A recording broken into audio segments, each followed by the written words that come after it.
교재 64페이지. 아니야, 내가 했다.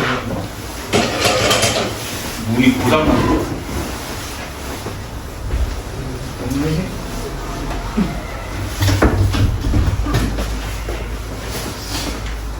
추가 자료 교재 64페이지 봅시다.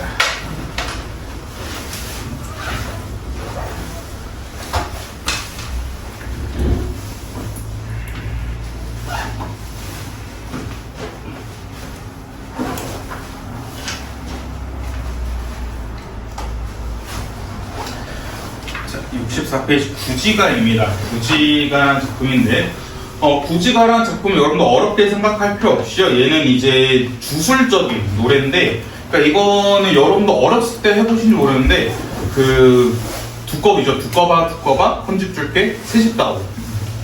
저희 놀이터에서 그런 노래 했었잖아요.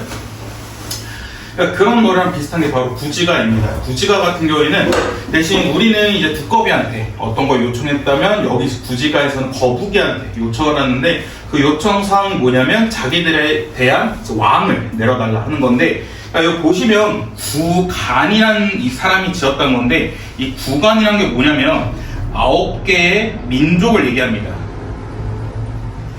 9개 뭐 단체라 생각하시면 되는데, 그러니까 옛날 가야 지역에서 이 9개의 민족들이 다 같이 살고 있었거든요. 다 같이 살고 있었는데 얘네들이 이제 지금이야 우리 같았으면 뭐 투표를 하자 해서 뭐 대통령 뽑자 했을 텐데, 이때 당시엔 그런 게 없으니까 얘네들이 이제 근데 우리도 왕이 있어야 될 것 같은데, 왜냐면 강력한 통치자가 있어서 그 통치자 휘하 아래에서 우리도 좀 커져야 될 것 같은데 우리 어떻게 해야 될까 해서 얘네들이 뭐 하냐면 하늘에게 빕니다. 하늘에게 빌어서 우리에게 왕을 내려주세요 했더니 갑자기 하늘에서 뭐라 하냐면, 야 너네 몇 날 몇 시 몇 분에 어디 가서 너네가 땅을 팔고 있으면 거기에 너네들의 왕이 있을 거야 라고 얘기를 해주거든요. 그래서 이 9개의 부족들, 민족들이 딱 어떻게 하냐면 그 정확한 시간에 가서 땅을 팝니다. 땅을 파가지고 10시 팠는데 거기서 뭐가 나오냐면 알이 나와요.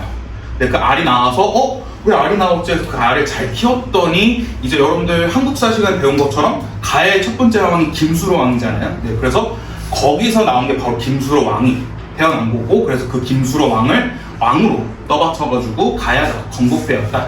그래가지고 가야 건국설화랑 관련 있는 게 바로 구지가라는 작품인데, 한번 작품 천천히 보시면 거부가 머리를 내놓아라, 내어놓지 않으면 구워먹으리 하고 있는데, 일단 이 거북이라는 거는 신령스러운 존재로 주술의 대상인데, 그러니까 뭐 신령 혹은 초자연적 대상이고요. 다른 말로는 주술, 기원의 대상입니다. 그러니까 이 거북이한테 지금 주술을 하고 있거든요. 그래서 거부가 머리를 내놓아라 하는데, 이 머리라는 게 그냥 머리가 아니라 우두머리 혹은 임금, 새로운 생명을 얘기하는데, 그럼 왜 하필 머리냐, 뭐 우두머리냐는 의미도 있는데 왜 하필 머리냐라는 건데, 옆에 한자 보시면 머리 숫자거든요. 근데 이 숫자가 뭐냐면 바로 김수로 할 때 그 숫자입니다. 그래서 이 머리수라는 한자 자체가 김수로 왕을 뜻하는 의미이기 때문에, 그래서 머리를 내놓아라 한 거고요. 그래서 이 여기서는 주술의 핵심 내용이라 가지고 소망을 좀 더 구체적으로 말합니다. 그래서 소망의 구체적 내용을 체크할 수 있고요. 만약에 내어놓지 않으면 너를 구워 먹겠다라는 식으로 마지막은 오히려 위협을 합니다.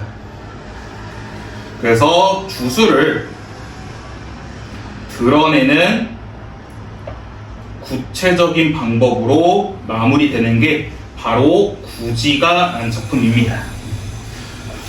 구지가라는 작품은 엄청 어렵지 않아요. 그냥 첫 번째 주술의 대상, 거북이한테 어떤 자신의 소망, 주술을 얘기하고요. 그 다음에 가정을 한 다음에 너 만약에 우리 소망, 우리 주술 들어주지 않으면 너를 구워 먹을 거야 라는 식의 위협으로 끝내는 게 바로 구지가라는 작품입니다. 오케이? 자, 그 다음에 그 옆에 핵심 정의 간단하게 보시면요. 고대 가요, 한역가라고 볼 수 있고, 주술적이고 집단적입니다. 그러니까 우리 지난주에 배웠던 것 중에 고대 가요가 주술적이고 집단적이었다가 이제는 시간이 지나서 개인적이고 서정적으로 바뀌었댔죠. 그 전의 작품이 바로 구지가라는 작품이고, 그 다음에 또 다른 성격으로는 제의적 성격도 있습니다. 제의적 성격이 이제 어떤 제사를 지낸다라는 의미인데, 이 구지가 역시도 어떤 제사, 주술을 위해서 제사를 지낸 거다 보니까 제의적인 성격을 지니고 있고요. 현존하는 최고의 집단 무효입니다. 근데 이때 최고는요, 혹시나 해서 말씀드리지만 베스트의 뜻이 아니라 가장 오래됐다는 겁니다. 네. 빨리 들어가시고. 그래서 여기서 말하는 최고 같은 경우에는 가장 오래되었다 라는 거고요. 그 다음에 플러스로 또 뭐가 있냐면 집단적인 서사시라고 합니다. 혹은 집단적 무가 아니면 노동요 하는데, 그러니까 이 작품이 왜 노동요라 불리냐면요, 땅을 같이 함께 팠었기 때문에, 그래서 이 땅을 파는 행위가 노동에 가까워서 노동요라 하고요. 그 다음에 이 땅을 파고, 그 다음에 얘네들이 다 혼자서만 그런 게 아니라 집단적으로 얘기를 했을 거니까 집단적인 서사시, 집단적인 무가의 특징을 가지고 있고, 그 다음에 주술성을 지니고 있는 게 바로 구지가라는 작품이다 라는 거. 성인의 개념, 추가적으로 개념이 64페이지. 야, 그거를 지금 말하면 어떡하냐. 아, 정말.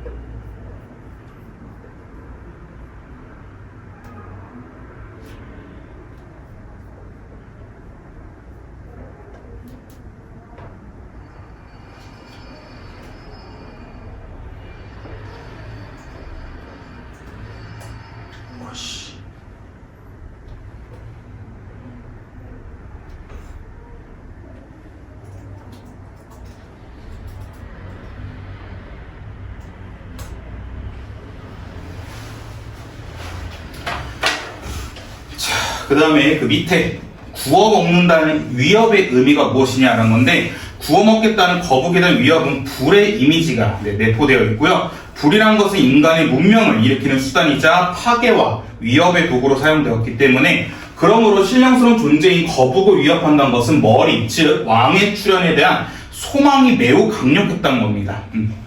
그래서 이 점 하나씩 체크하시면 될 것 같고요. 그 밑에 64페이지 맨 마지막 파트에 이 작품의 짜임새 한번 보시면요, 1구부터 총 4구까지 4줄로 이어져 있는데, 1구는 거북이를 부르는 호명의 단계고요, 2구는 명령하는 명령의 단계고, 3구는 어떤 사항을 이제 이루어지지 않은 상황을 가정하는 가정의 단계고요, 마지막 4구는 그 대상을 위협하는 위협의 단계로 총 호명부터 위협까지 4개의 단계로 이루어져 있고, 그래서 1구부터 2구는 다른 말로 요구의 단계라 볼 수 있고, 3구부터 4구는 위협의 단계로 볼 수 있다 라는 거 하나씩 체크하시면 좋을 것 같습니다. 자, 그 다음에 65페이지 넘어가시면 거북이와 중간에 거북이와 머리의 상징적 의미가 나와 있는데, 그러니까 왜 하필 거북이냐라는 겁니다. 하필 수많은 동물 중에서도 왜 거북이를 얘기했느냐라는 건데, 한번 보시면 고대인들에게 주술은 원하는 바를 가장 소박하고 직접적인 언어로 표현하는 것이었다. 따라서 머리를 내놔라는 현군의 출현과 풍년을 기원하는 고대인들의 열망이 나타난 것이고, 무엇보다 왜 하필 거북이냐? 거북이는 가락국 백성들이 섬기는 신령스러운 존재로 토테미즘을 볼 수 있다는 겁니다. 그래서 여기서 체크할 수 있는 게 토템 신앙을 볼 수 있는 게 바로 구지가에서 거북이 파트이다 라는 거 체크하시면 될 것 같습니다.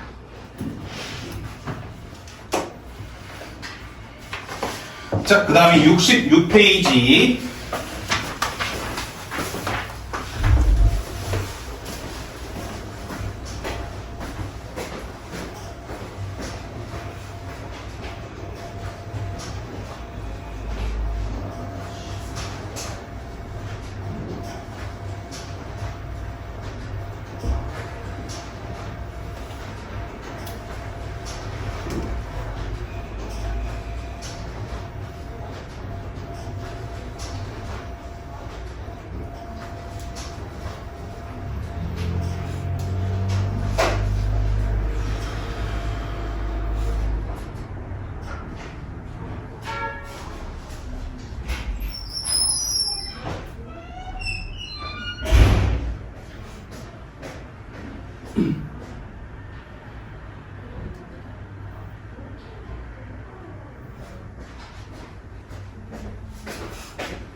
여기는 프린트 잘 안 되니까 새 교재.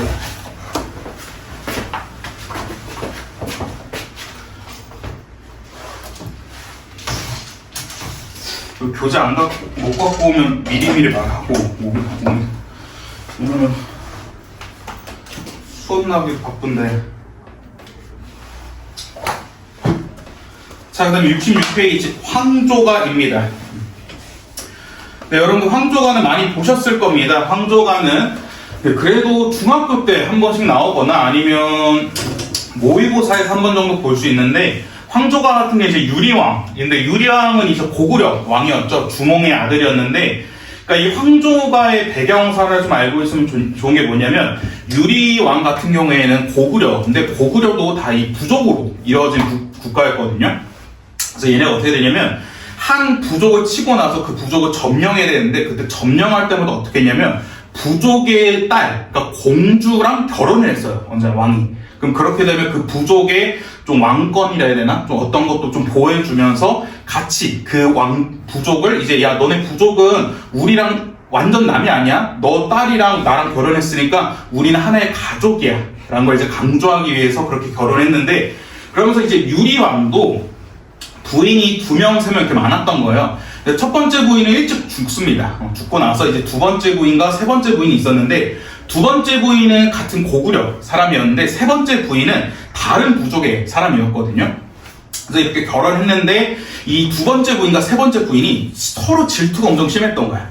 그래서 막 이 유리왕한테 어떻게든 더 사랑을 받기 위해서 서로 맨날 싸웠다가, 근데 이 세 번째 부인, 다른 부족이었던 그 부인이 너무 힘드니까 두 번째 부인이 하도 자기를 갈구니까 너무 힘들어서, 그래서 이 세 번째 부인이 그냥 떠납니다. 떠나서 이제 자신의 부족으로 다시 돌아가게 되는데, 그 돌아가고 나서 유리왕이 이 돌아갔다는 소식을 듣고 다급하게 말을 타고 쫓아갑니다. 근데 쫓아가지만 그 세 번째 부인은 죄송하지만 그 두 번째 부인 때문에 같이 못 지내겠다라고 얘기를 해서, 그래서 유리왕이 어쩔 수 없이 혼자 다시 집으로 돌아온 거거든요.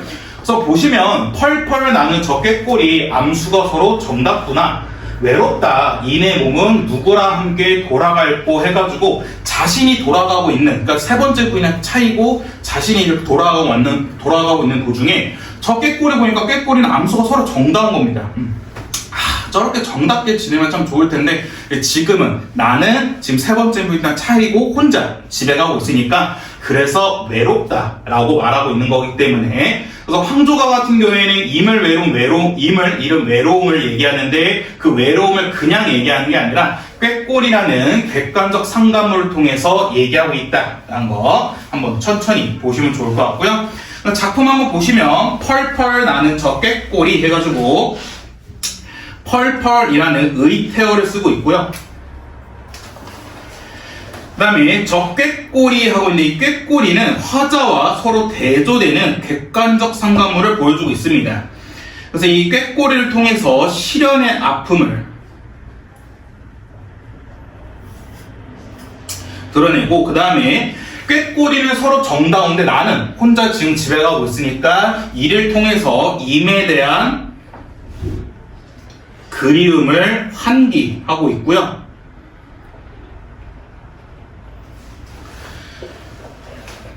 그래서 정답구나 하고 있고, 외롭다라는 식으로 지금 화자의 심리, 정서를 직접 제시하고 있습니다. 그래서 이내 몸은 누구랑 함께 돌아갈꼬라 해서 마지막에는 서리법과 영탄법을 씀으로써 본인의 외로움이라는 감정을 강조하고 있는 게 바로 황조가라는 작품이고요. 그 다음에 이 작품은 첫 번째 줄과 두 번째 줄에서는 작품의 경치, 자연을 보여주는 선경을 보여주고, 세 번째 줄, 네 번째 줄에는 이에 대한 화자의 감정을 보여주는 후정의 단계로 보여주는데, 그래서 이 작품은 선경 후정의 시상 전개 방식을 보여주고 있습니다. 그래서 이 선경은 자연의 모습을, 후정은 인간의 모습을 통해서 서로 대조되는 모습을 보여주고 있는 게 바로 황조가라는 작품이다 라는 거. 오케이? 그 다음에 하나만 더 하자면 지금 이 유리왕의 사항을 마치 자연물에 빗대어서 얘기하고 있거든요. 이런 식으로 인간의 사항을 자연물에 빗대어서 표현하는 걸 뭐라 하냐면 우의적 표현이라 해요. 그래서 우의적 표현이란 것은 인간의 삶을, 인간의 모습을 자연에 혹은 동물에 빗대어 표현하는 것을 바로 우의적 표현이라 합니다. 그래서 우의적 표현을 여러분들 대표적으로 알고 있는 게 바로 토끼전 같은 겁니다. 토끼전도 지금 여러분도 혹시나 해서 말씀드리면 보통 고전 소설에서 토끼전은요, 그 토끼와 거북이 얘기하는데 그 경주가 아니라 토끼와 자라 얘기하는 겁니다. 이 토끼 간 갖고 얘기하는 거. 그건 이제 탐관오리의 욕심을 비판하기 위해서 토끼에 빗대어 표현한 거기 때문에 이런 게 대표적인 우의적 표현인데, 여기서도 지금 꾀꼬리라는 자연, 동물에 빗대고 있기 때문에 우의적 표현 체크할 수 있겠고요.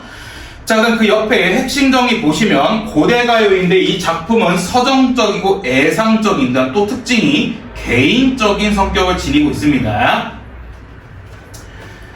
그 다음에 의를 보시면 작가가 구체적으로 알려져 있으니까 고대가요는 보통 작가가 구체적으로 알 수 없는 게 특징이었는데 이 작품은 유리왕이라는 작가를 구체적으로 알고 있고요. 그 다음에 집단 가요에서 개인적 서정시로 넘어가는 과도기적 작품이었다.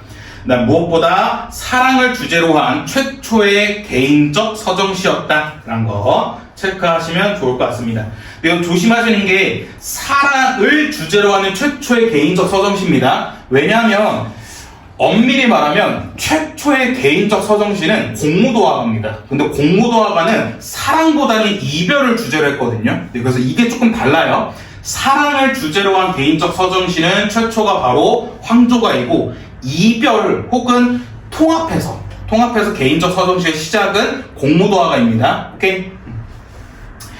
자, 그 다음 그 밑에 객관적 상관물로서의 꾀꼬리의 역할은 무엇이냐라는 건데, 화자의 주관적인 감정을 직접 드러내지 않고 객관적인 대상을 동원하여 심리를 표현할 때 쓰는 게 바로 객관적 상관물이다.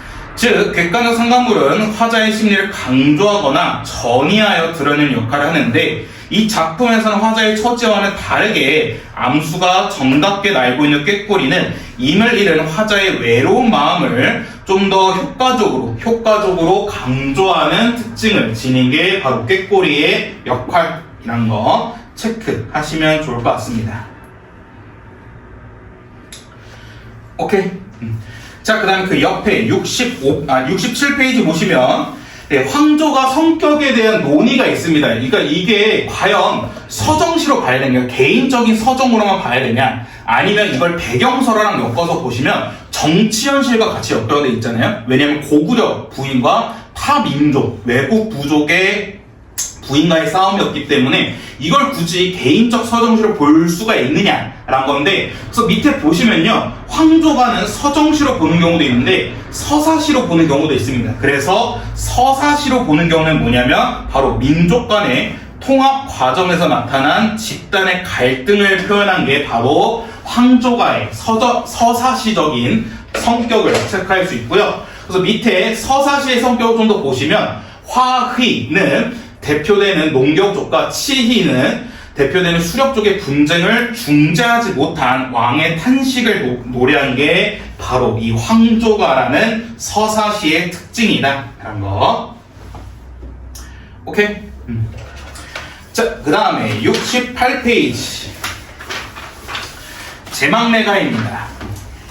자, 제막내가는 여러분들 별표 쳐놓고 이거는 꼭 알고 계셔야 되는데, 왜냐하면 제막내가는 학교 시험에만 단골로 등장하는 게 아니라 모의고사에도 정말 자주 나옵니다. 그렇기 때문에 제막내가는 꼭 같이 알고 있어야 되는데, 일단 제목부터 하나하나 보시면요, 제는 제사할 때 그 제자입니다. 망은 사망했다는 거고요, 매는 남매할 때 그 매거든요. 그렇기 때문에 누이를 얘기하는데, 그래서 제막매가는 건 뭐냐면요, 죽은 누이의 제사를 지낼 때 부른 노래였다라는 거고, 월명사할 때 이 사라는 건 뭐냐면 스님이라는 뜻입니다. 그래서 월명 스님이란 분이 자신의 누이가 죽음에 대한 그 제사를 지낼 때 부른 노래가 바로 제망매가이다 라고 하는 게 제망매가의 작품인데, 이건 꼭 잘 알고 계셔야 되는데, 일단 작품 총 10줄인데 한번 천천히 보시면, 생사길은 이에 이시함에 머뭇거리고, 나는 가는다 말고 못다 이르고 가는이고, 어느 가을 이른 바람에 이에 더해 떨어질 잎같이 한 가지라 나고 가는 곳 모르는저, 아 미탈찰에서 다시 볼 나 돛닦아 기다리겠다 하고 있는데, 한번 천천히 첫 번째 줄부터 보시면요, 생사길이랍니다. 생사길이란 건 뭐냐면 삶과 죽음의 길이거든요. 그러니까 삶과 죽음의 갈림길 혹은 삶과 죽음의 길은 여기에 있기 때문에 머무른다는 겁니다. 그러니까 여기가 바로 이승을 얘기하는데, 그러니까 우리가 죽느냐 사느냐는 여기 이승에 있기 때문에 우리는 머뭇거린다는 거야. 그러니까 죽음에 대한 두려움을 느낀다는 건데, 그러니까 여러분 생각해보세요. 여러분들이 지금 이렇게 살고 있기 때문에 나는 죽느냐 사느냐를 고민하고 머뭇거리게 되는데, 여러분들 만약에 저승사회에 가서 죽게 된다면 나는 지금 살까 죽을까 고민 안 하겠죠. 그 갈림길 자체가 없겠죠. 그렇기 때문에 이렇게 삶과 죽음의 길 혹은 사느냐 죽느냐에 대한 죽음에 대한 두려움은 여기 이승에 있기 때문에 우리가 그렇게 느낀다는 거고, 나는 간다는 말도 못다 이러고 어찌 이렇게 갑니까 하고 있는데, 자 여기서 제망매가에서 제일 시험에 많이 나온 파트입니다. 형광펜 나는 간다 라는 파트 형광펜 칠하시고 잘 체크하셔야 되는데, 이 나는 간다 옆에 큰 따옴표 이렇게 2개씩 하셔야 되는데, 그러니까 이거 뭐냐면 나는 간다 했을 때 이 나는요 누이를 얘기합니다. 화자를 얘기하지 않아요. 그렇기 때문에 나는 간다라는 건 뭐냐면 바로 누이의 유언입니다.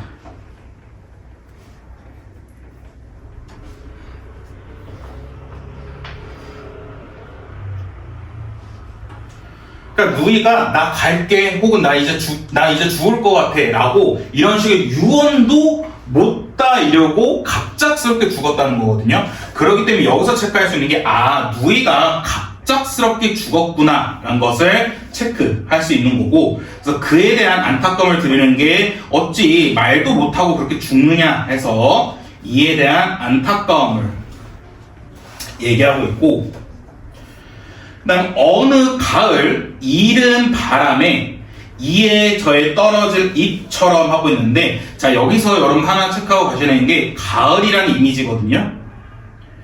가을은 보통 생성과 소멸이라는 두 가지 의미를 갖고 있는데, 생성의 이미지를 가질 때는 긍정의 의미를 가지고 있고, 소멸은 당연히 부정적인 의미를 지니고 있는데, 생성일 경우에는 뭐냐면요, 뭐 수화 아니면 풍요의 느낌을 등장할 때 가을은 생성의 이미지를 가지게 되는데, 소멸은 낙엽 같은 거 생각하시면 됩니다. 그래서 낙엽 혹은 죽음을 나타낼 때는 가을이란 것은 소멸의 이미지를 드러낸다는 거거든요. 그러니까 왜냐하면 가을이 되면 이제 수확을 하잖아요. 그렇게 수확을 하기 때문에 되게 풍요롭고 좋은 이미지, 생성의 이미지를 드러냈는데, 근데 낙엽, 가을 보면 다 낙엽이 지잖아요. 잎이 떨어지는 건데 그게 잎이 마치 죽은 모습이다 해가지고 낙엽과 죽음의 이미지를 드러낸다면 가을은 소멸이라는 부정적 이미지를 지닙니다. 이 제망매가라는 작품 전체 보시면 죽음에 대해서 얘기하고 있거든요. 그 다음에 그 밑에 줄 보시면 뿌러질 잎, 그러니까 떨어질 잎이라 얘기하고 있기 때문에 여기서 말하는 가을은 소멸, 죽음의 이미지를 나타내고 있습니다.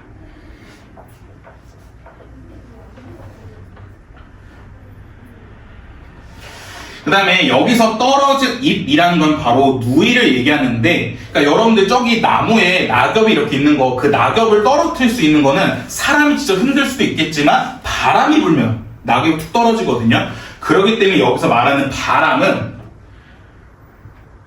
초자연적 혹은 초월적 존재로 바로 이 바람이 죽음의 원인을 얘기합니다.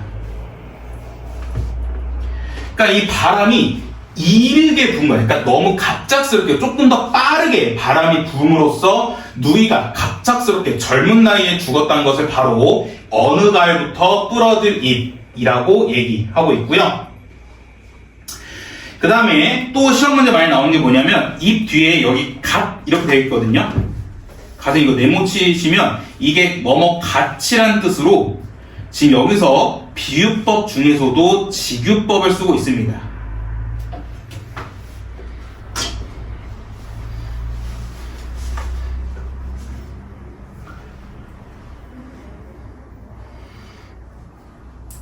다시 한번 여기 파트 중요해서 좀 더 말씀드리면 어느 걸 이른 바람에 이에 저에 떨어질 잎같이 하고 있는데 여기서 가을이란 것은 죽음, 낙엽의 이미지를 말하고 있기 때문에 소멸을 말하고 있고요. 그다음 바람이란 것은 잎을 떨어뜨릴 수 있는 건데 그 바람이 일찍 왔다 해가지고 바람은 초자연적, 초월적 존재로 죽음의 원인을 말하는데 이 바람이 좀 더 일찍 와서 누이가 젊은 나이에 갑작스럽게 요절했다라는 걸 체크할 수 있는 거고 그 다음에 떨어질 잎 같이 했을 때 뭐뭐 같이가 바로 비유법 중에서도 직유법 말하고 있다라는 거 체크하시면 되고 그 다음에 한 가지에서 자랐답니다. 한 가지에서 자랐다는 거는 부모가 같았다는 겁니다.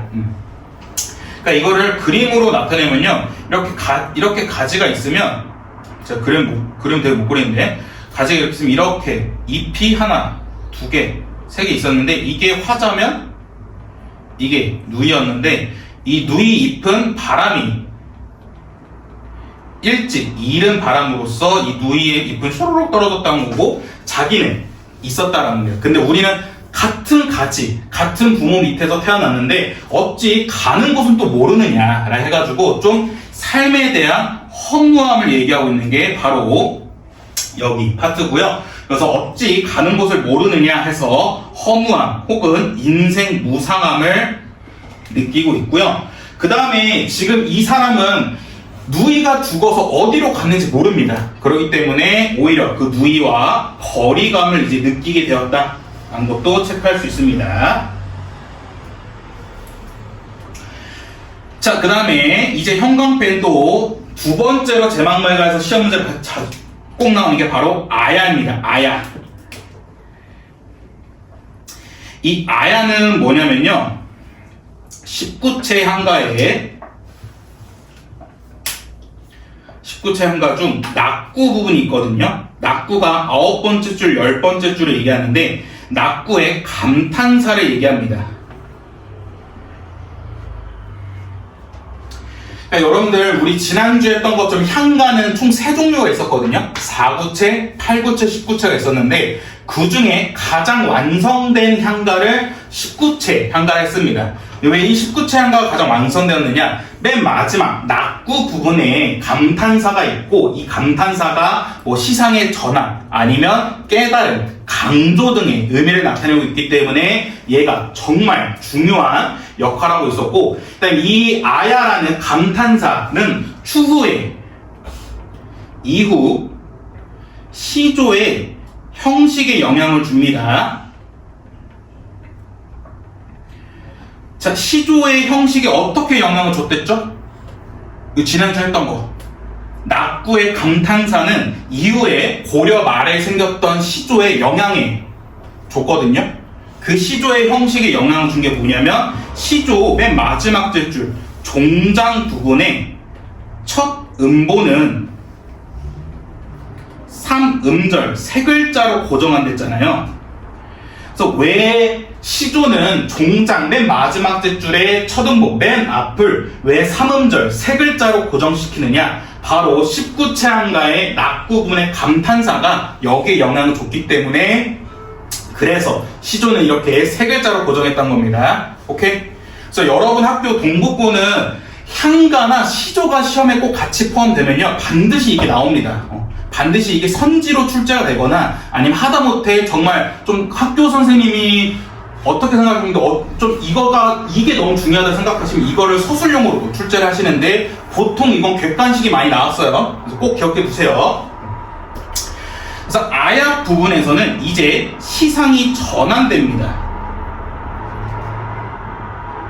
왜냐면 지금 이 아야가 깨달음을 나타내고 있는데, 그러니까 위에 8번째 줄까지는 되게 안타깝고 허무함에 대해서만 얘기하고 있었거든요.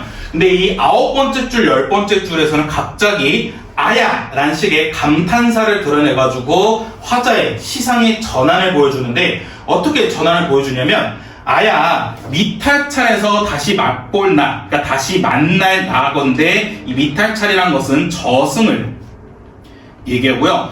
저승 세계에서 다시 우리 만날 거랍니다. 그렇기 때문에 나는 돛 닦아서 너를 기다리고 있을게 해서 재회에 대한 의지를 보여주는 게 바로 마지막 파트에서 시상이 전환된다는 겁니다.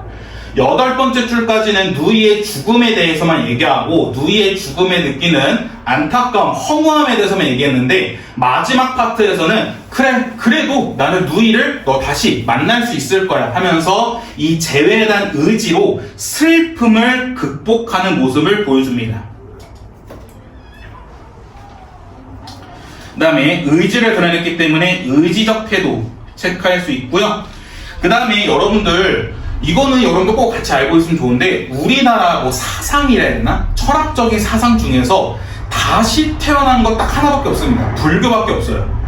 여러분 뭐 유교, 도교 이런 거 보시면 아시겠지만, 기독교는 제외입니다. 기독교는 우리나라 사상이 아니니까. 우리나라와 관련된 사상 중에서 이렇게 다시 태어난 건 불교밖에 없거든요. 그래서 여기서 보시면 저승세계에서 다시 만날 거래. 그럼 이거는 유교, 도교에는 없는 불교에만 있는 사상이거든요. 그래서 여기서 체크할 수 있는 게 바로 불교적 윤회 사상을 체크할 수 있고요.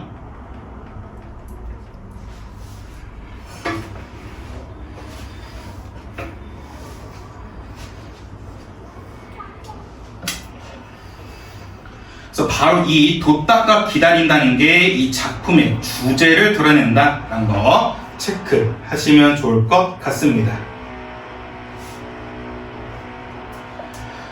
그 다음에 이제 마지막 3번째로 시험 문제 가장 많이 나오는 게 바로 형광펜 맨 마지막에 있는 B에 있는 나입니다. 이때 나는요, 화자를 얘기해요. 그래서 이때는 표면적 화자를 얘기하기 때문에 이거 구별할 줄 아셔야 됩니다.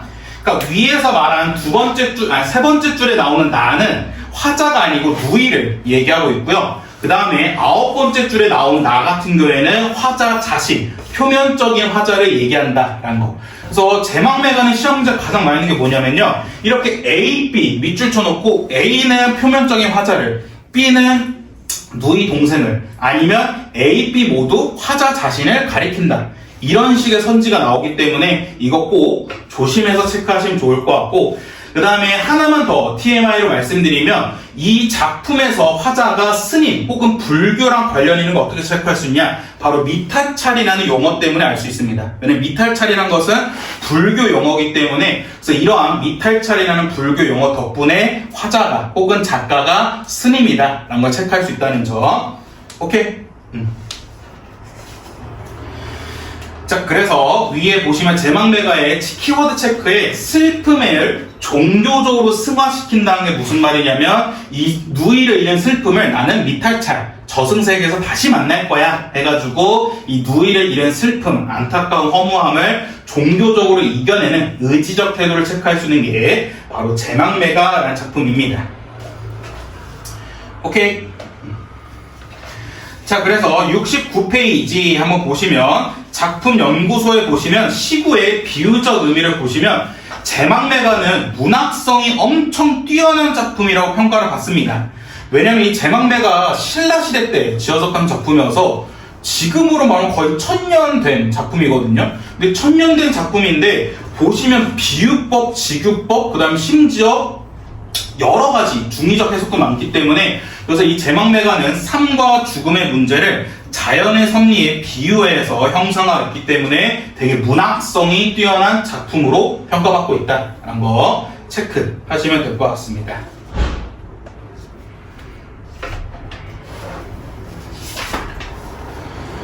자, 그 다음에 70페이지 정서의 정과정이라는 작품인데, 자, 정과정 작품이 무슨 작품이었죠? 정과정. 이 무슨 내용이었어? 정과정 지난주에 하면서 제가 강조했잖아요, 이거. 너네 그 빈칸을 채워왔니? 복습학습 안 했어. 여러분들 미리 말씀드리지만 또 한 번 얘기했지만 여러분 그 시험 범위가 많아요 이번에.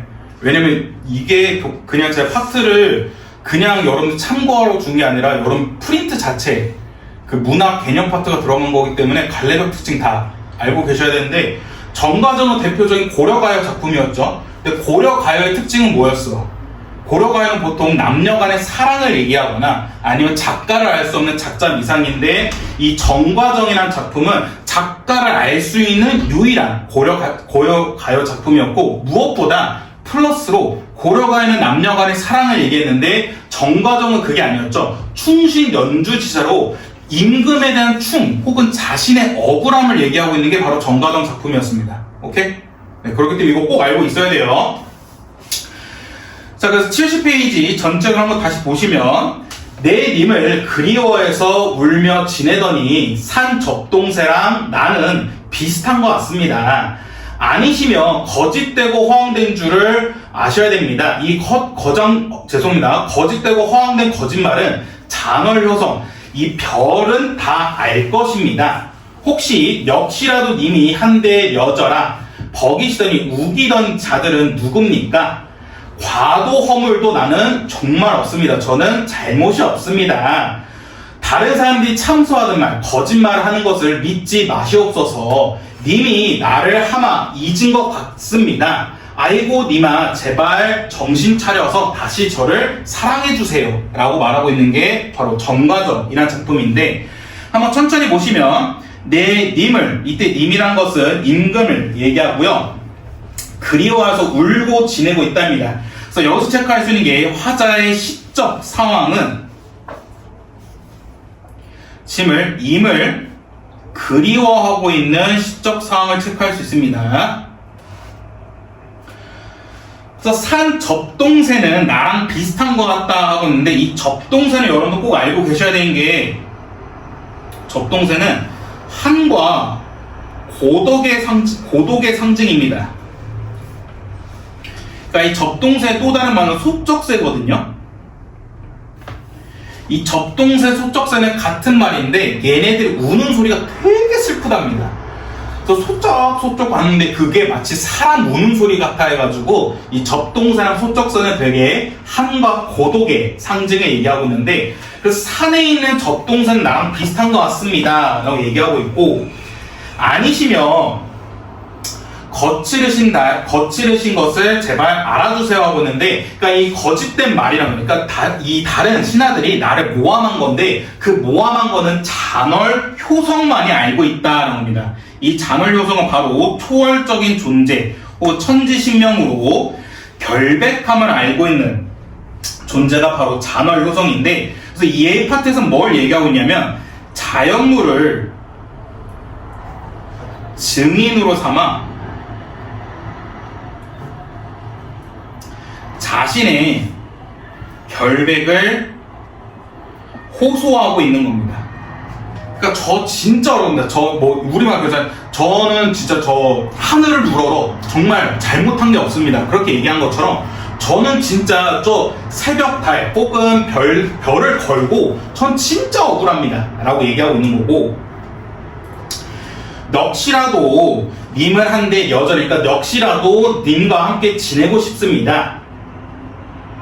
버기시더니 그러니까 내 죄를 나 자신을 모함한 사람이 과연 누구냐 해가지고 이 버기시더니는 모함한 사람이고 원망의 대상을 얘기하고 있고요. 그래서 지금 여기서는 원망의 어조로 얘기하고 있는 겁니다. 아 진짜 걔네 누굽니까? 이런 식으로 원망의 어조로 얘기하고 있는 거고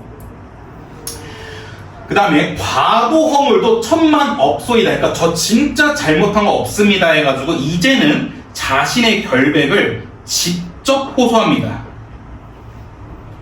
저 진짜 억울해요 라는 식으로 아까 위에서는 자연물을 증인으로 삼아서 결백을 얘기했다면 여기 파트에서는 이제 직접적으로 말하는 겁니다. 저 진짜 억울합니다 라고 얘기하고 있고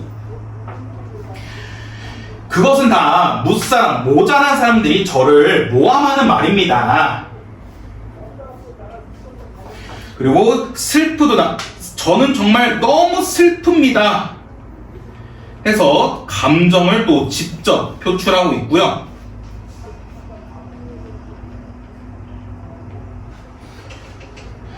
근데 여기서 아까 원망은 지금 자신의 모함한 사람만 원망을 했었는데 이제 맨 마지막 파트에서는 누구까지 원망하냐면 임금까지 원망합니다. 왜냐면 자신을 잊은 것 같으니까 님이 저를 이미 잊은 것 같은데 저 당신 진짜 이러면 서운해요 하면서 원망을 드러낸 건데, 그래서 임에 대한 원망을 드러내고 있고요.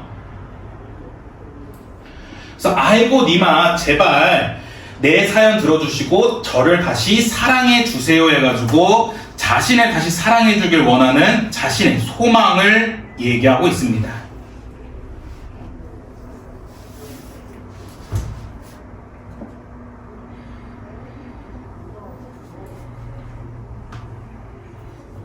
그래서 정과정은 자신의 결백, 자신의 억울함에 대해서 얘기하고 있는 고려가요 작품이다 라는 거 체크하시면 되고요. 그 다음 몇 가지 형식적인 특징을 보시면 이 세 번째 줄 맨 마지막에 아으, 그 다음에 그 두 번째 줄 다음에 또 여절아 아으, 이 두 파트는 감탄사를 쓰고 있고요. 그래서 감탄사를 통해 자신의 억울함을 또 강조하고 있고,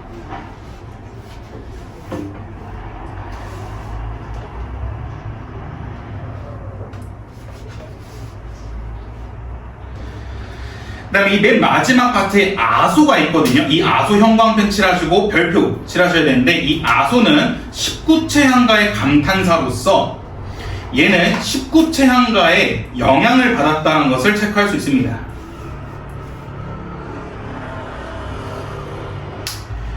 그래서 향가는 보통 신라시대 때 유행했던 작품이고 고려가요는 고려 때 유행했던 작품인데, 이 아소를 통해서 이 작품이 딱 이 중간 시점에 만들어진 작품이라는 걸 알 수 있고, 그다음에 여전히 고려 때도 그냥 무조건 고려 가요만 쓴 게 아니라 어느 정도는 향가의 영향을 받아서 조금 쓴 것도 있다라는 거 잘 체크하시면 될 것 같고요.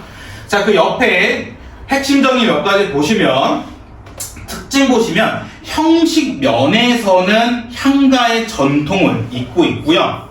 내용 면에서는 원가와 통합이 되었는데, 원가는 이제 원망을 드러내는 노래인데 이거와 통합이 되었고, 감정이입을 통해 정서를 표현하고 있다. 그 다음에 의로 보시면 고려가요 중에 작가가 밝혀진 유일한 작품이고요. 유배 문학의 효시인데, 효시란 건 뭐냐면 시작이라 생각하시면 됩니다. 그 다음에 향가의 잔영이 남아있다.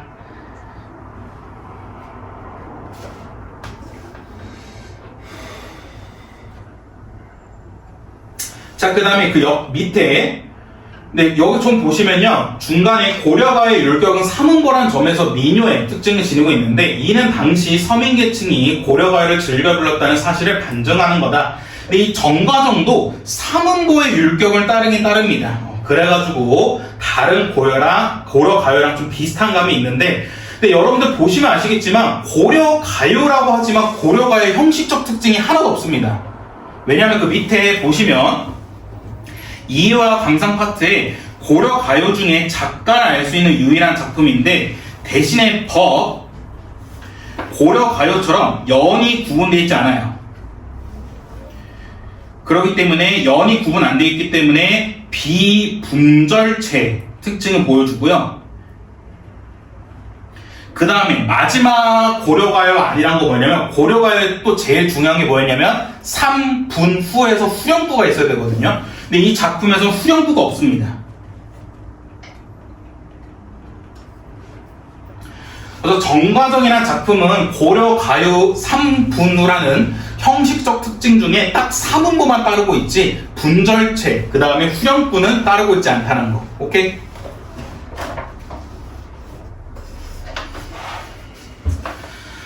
자, 그래서 그 옆에 71페이지에 자연물에 대한 감정이입 한번 또 다시 보시면요, 접동세는 보통 고전시가에서 자규, 소쩍세, 귀촉도, 두견세와 같은 비슷한 의미로 등장하는데, 얘네는 보통 한과 고독의 정서를 드러내는 상징물로 쓰인다 하는 거 체크하시고요. 그 다음에 19차가의 전통을 잇는 향각의 여유로서의 특징인데, 그래서 이 정과정이라는 작품은 우리 맨 마지막에 아소라는 19차가의 감탄사 파트를 통해서 이 작품이 향가에서 고려가요로 넘어가는 과도기적 형식의 노래다라는 것을 체크할 수 있습니다.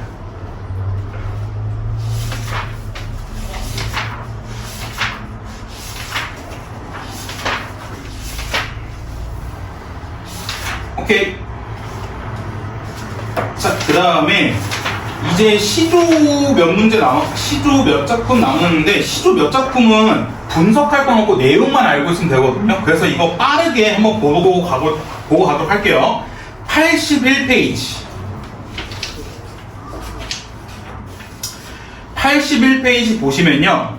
이런들 어떠하며 저런들 어떠하리 라는 이방원의 시조가 있고, 그다음 이 몸이 죽어 100번 고쳐 죽어라는 정몽주의 작품이 있습니다. 근데 여러분들 한국사 하신 분은 아시겠지만 이방원과 정몽주의 관계는 당연히 아시겠죠?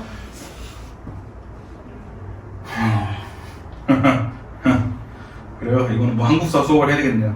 자, 여러분들 조선이 건국되기 전에 고려가 있었죠. 고려의 신하에는 정도전이 있었고요, 정몽주가 있었고요, 그 다음에 이성계가 있었고, 이성계 아들 이방원이 있었습니다. 자, 보시면요. 일단 정도전 같은 경우에는 고려에 엄청난 불만이 많았어요. 왜냐면 이 정도전이라는 사람은 무조건 유교였어요. 되게 무조건 유교만 따르자. 그래서 공자, 맹자 이것만 따르자 했던 사람인데, 근데 이 정도전이 어떤 일이 있었냐면, 신하들이 고려 말이기 때문에 제대로 뭐가 안 되는 거예요. 그 다음 신돈이라는 간신배가 등장하면서 제대로 정치가 돌아가지도 않고, 백성들이 죽는 거 보면서 정도전이 이건 잘못되었다, 이건 지금 잘못됐기 때문에 이거는 말이 안 된다 하면서 이 사람이 어떤 책을 다 불태웁니다.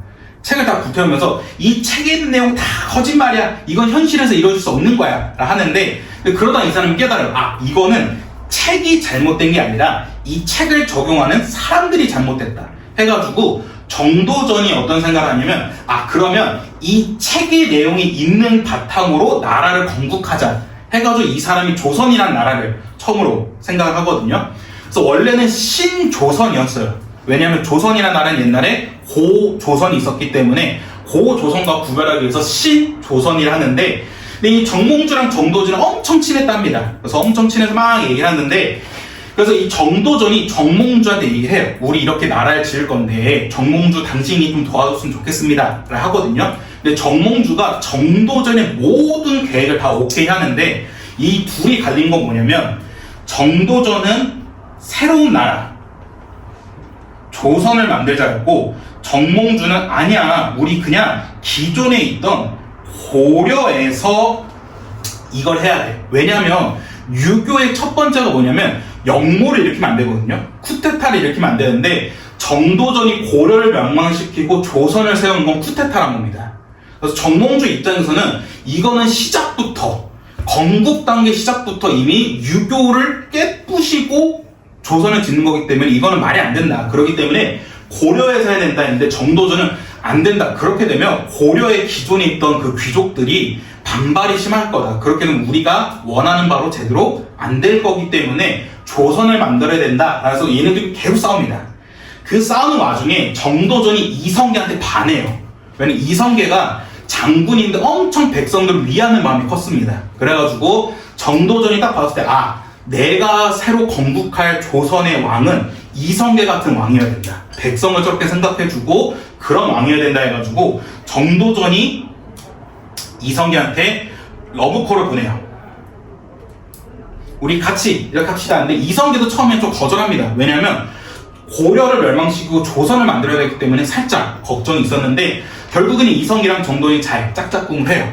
이 짝짝꿍을 하고 나서 이제 정도전이랑 이성계가 조선이라는 나라를 만들려 하는데, 문제가 뭐냐면 정몽주야.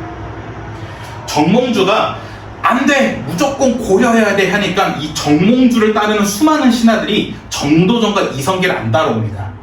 그러니까 또 더군다나 사람들이 계속 반발을 해. 뭐 할 때마다 이성계랑 정도전이 뭐 하려 할 때마다 에이 정몽주는 그렇게 하지 말랬는데, 에이 정몽주는 그렇게 하지 말랬는데 하면서 반발을 계속해서 하니까 이성계랑 정도전이 고민이 계속 심하거든요. 근데 이 정도전과 이성계는 어떻게든 정몽주를 계속해서 설득을 하려는데 우리의 이방원 씨가 등장하죠. 이방원 씨가 이걸 보고 답답한 거야. 아씨 이러면 안 돼. 야씨 이게 뭐냐, 야, 지금 우리 시간도 없는데. 그래서 정몽주한테 마지막 설득의 글을 보냅니다. 야 이런들 어떠하면 저런들 어떠하냐, 조선이든 고려든 뭐가 중요하냐, 새로운 나라에서 백성을 위해서 열심히 하는 게 더 좋지 않냐 라고 스카웃을 하지만 정몽주가 아니 차라리 죽고 말지 해가지고 이방원이 정몽주를 죽입니다. 죽이게 되면서 정도전과 이성계 이 둘 사이와 이방원은 엄청 멀어지게 됩니다. 그러니까 이방원이 정도전의 그 제자였거든요.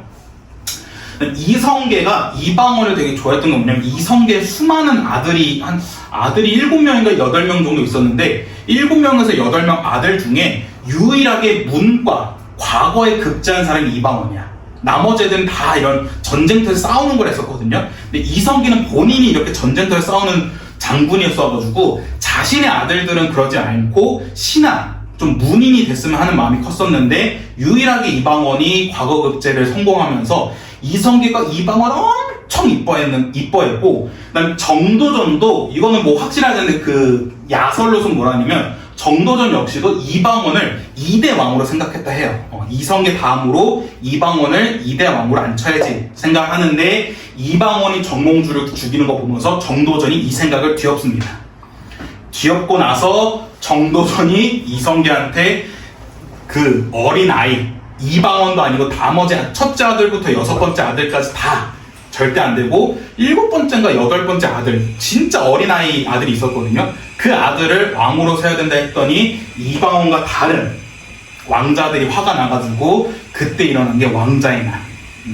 그래서 이방원이 또 다 정도전부터 다 죽이고 나서 그 다음 또 2차 왕자의 난에서는 다른 왕자들을 죽이고 이방원이 조선의 3대 왕으로 즉위하게 되거든요.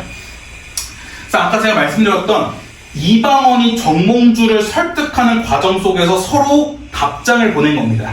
그래서 첫 번째 보시면 이런들 어떠하며 저런들 어떠하냐, 그러니까 이렇게 산들 저렇게 산들 뭐가 중요하냐, 고려에서 산든 조선에서 산들 뭐가 중요하냐, 만수산 칠덩굴이 얼커진들 어떡하냐, 그러니까 이 칠덩굴이 막 꾸불꾸불 이렇게 살아도 일단 살아있지 않느냐. 그래서 뭐라냐면 우리도 이같이 얽혀 있으니까 100년 한평생을 같이 누리자 해가지고 마지막에서 이제 서리법과 직유법을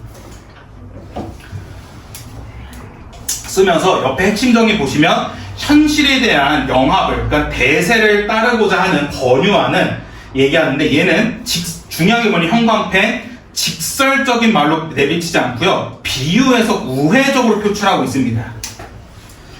그러니까 이런들 어떠하며 저런들 어떠하면서 가장 중요한 거는 이방원은 직접적으로 직설적으로 자신의 의견을 말하기보다는 비유법을 써서 말하고 있거든요. 그러니까 칡렁쿨이라는 비유법을 써서 얘기하고 있는데, 그에 대한 답장을 보시면 이 몸이 죽어 100번 다시 죽어서 백골이 티끌과 흙이 되어 넋이라도 있든지 없든지 간에 나는 일편단심은 절대 버릴 수 없다. 고려에 대한 충정 혹은 지조와 절개를 절대 버릴 수 없다 라고 얘기해서 나는 죽고 말지 라는 식의 죽음이라는 직설적이고 단호한 의견 표시를 하고 있습니다. 그래서 옆에 핵심 정의 보시면 형광펜 특징으로는 직설적인 언어를 사용해서 자신의 굳은 의지를 강하게 드러내는 게 이 몸이 죽어의 특징인데, 그래서 이런들 어떠하며랑 이 몸이 죽어에서 가장 중요한 차이점 뭐냐면, 이방원은 비유해서 얘기하고 있다면 정몽주는 아니 그냥 다이렉트로 직설적으로 바로 날리는 게 둘의 큰 차이점이다 라는 거. 그다음에 몇 가지 특징 더 보시면 죽어라는 반복법 썼고요.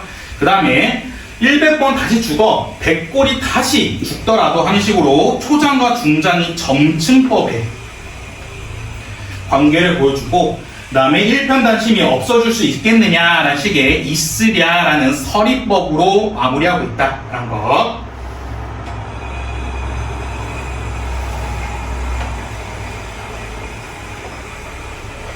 그래서 여러분들 이거 아마 제가 고3 때까지 계속 말씀드릴 텐데, 여러분들 고전 문학이나 현대문학, 특히 그냥 전체 문학을 여러분들 좀 수월하게 하고 싶은 분들은 한국사 꼭 같이 알고 있는 게 매우 도움됩니다.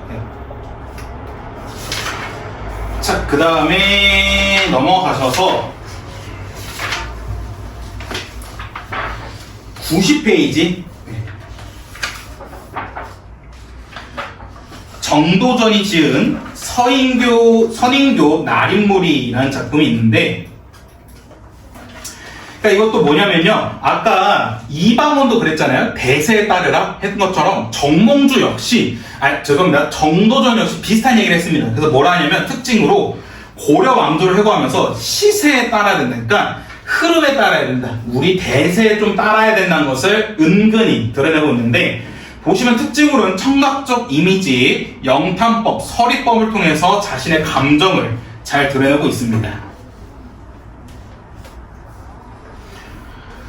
그래서 빠르게 여기 다 보시면요, 선인교, 나린무리 하고 있는데, 이 선인교가 고려시대에 있었던 달이거든요. 선인교에서 내려온 물이, 해서 이 물이란 걸, 물을 보고 고려 왕조를 회고하거든요.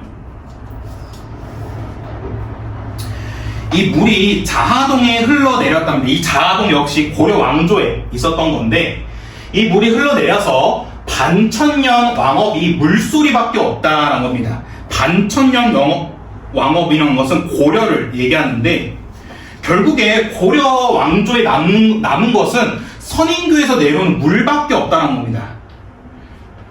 그래서 여기서 역사의 무상함을 얘기하고요. 네, 로다라는 영탐법 쓰고 있고요.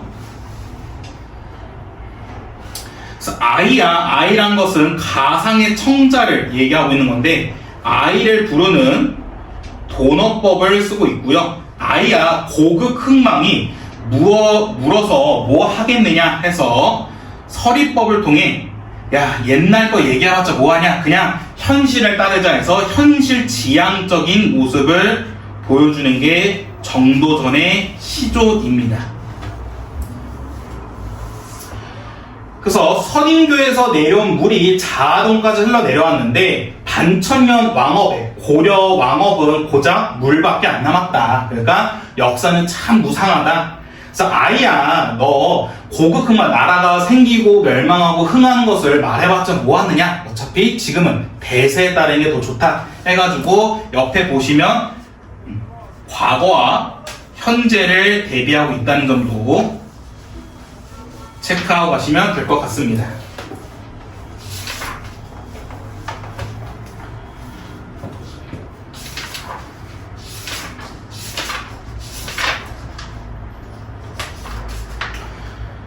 자, 그다음 한 작품만 하고 쉬는 시간 가지도록 할게요. 92페이지 정철의 내 마음 버여내요 라는 작품인데,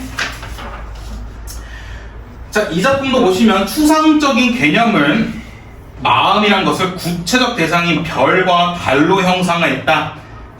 그래서 이거는 지금 가장 중요한 특징인 추상적 대상의 구체화 파트 체크할 수 있습니다.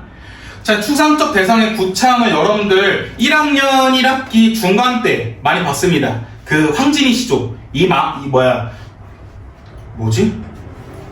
밤을 이제 잘라내고 펼쳐내는 거, 그것처럼 추상적인 대상을 구체하는 건데, 자, 여러분들 1학기 중간고사 시험 때 아시겠지만, 여러분 학교에서 추상적 대상의 구체화가 시험 범위에 있으면 이걸 찾는 시조 문제 무조건 나오거든요. 1번부터 5개 시조 준 다음에 여기서 추상적 대상의 구체화를 찾아라 라는 건데, 여러분 학교에서 제일 좋아하는 게 바로 그거였어요. 늙음을 막대기로 막는 거. 그러니까 여기 귀 밑에 해묵은 눈이 생겼고, 그래서 난 늙음을 가시덤불 친 다음에 막대기로 막겠다 라는 시조가 있었거든요. 우리 어차피 나중에 꼭 풀어서 볼 겁니다. 그 작품이 대표적인 추상적 대상에 구체하다 보니까 꼭 알고 계셔야 되고요. 추상적 대상에 구체하는 다른 말로 주관적인 변용이라 합니다.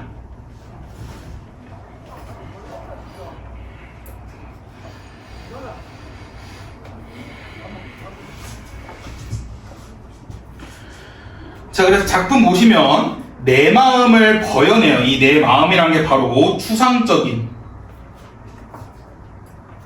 무형의 대상인데, 얘를 벗겨내어서 별과 달을 만들고 싶답니다. 별과 달은 구체적인 혹은 시각적인 특징을 가지고 있는데, 이 별과 달을 만들어서 어떻게 하냐면 구만리 당천에 번듯이 걸려서 고운님 계신 곳 갈 때마다 비출이다 하고 있거든요. 그러니까 구만리란 거 저 멀리 떨어진 데, 그러니까 정철이 유배 와 있을 때 얘기한 건데, 저 멀리 떨어져 있는 곳에 가가지고 거기에 건다는 거야, 별과 달을. 그래가지고 고운님, 우리 임금님이 밤에 길 가실 때 그 길을 비추겠다 해가지고 임금에 대한 그리움, 지조와 절개를 마지막에 만드는 거고, 그래서 이런 달과 별은 화자와 임을 이어주는 매개체이다 라는 걸 체크할 수 있고, 마지막에 비추겠다라는 식의 의지적 태도 역시 체크할 수 있습니다.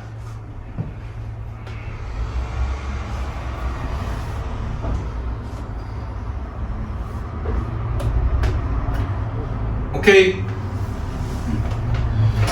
자, 그럼 13분이니까 10분 쉬었다가 우리 뒤에 남은 작품 몇 개 안 남았습니다. 사설시조랑 시조 한 3작품, 4작품이랑 마지막 무항사 작품이 있기 때문에 얘 빠르게 보고, 꼭풀 보고 하도록 하겠습니다. 목요일날 9번이니까 보니까 12월 9일 월요일이 영어더라고요. 영어랑 정보 한국사 있기 때문에, 근데 이 정도면 12월 며칠이야? 7일이죠. 7일날 수업해도 될 것 같거든요.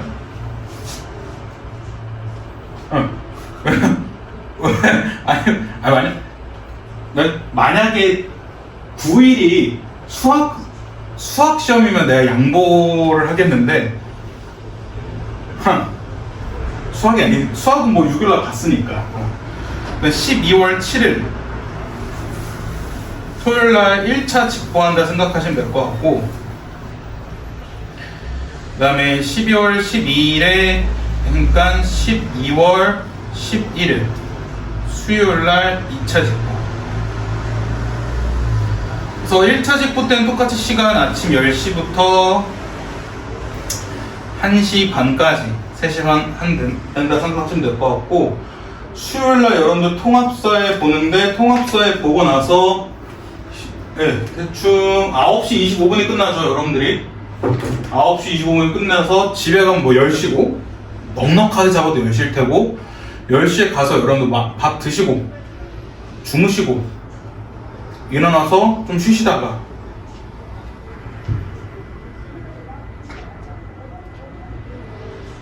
(2시)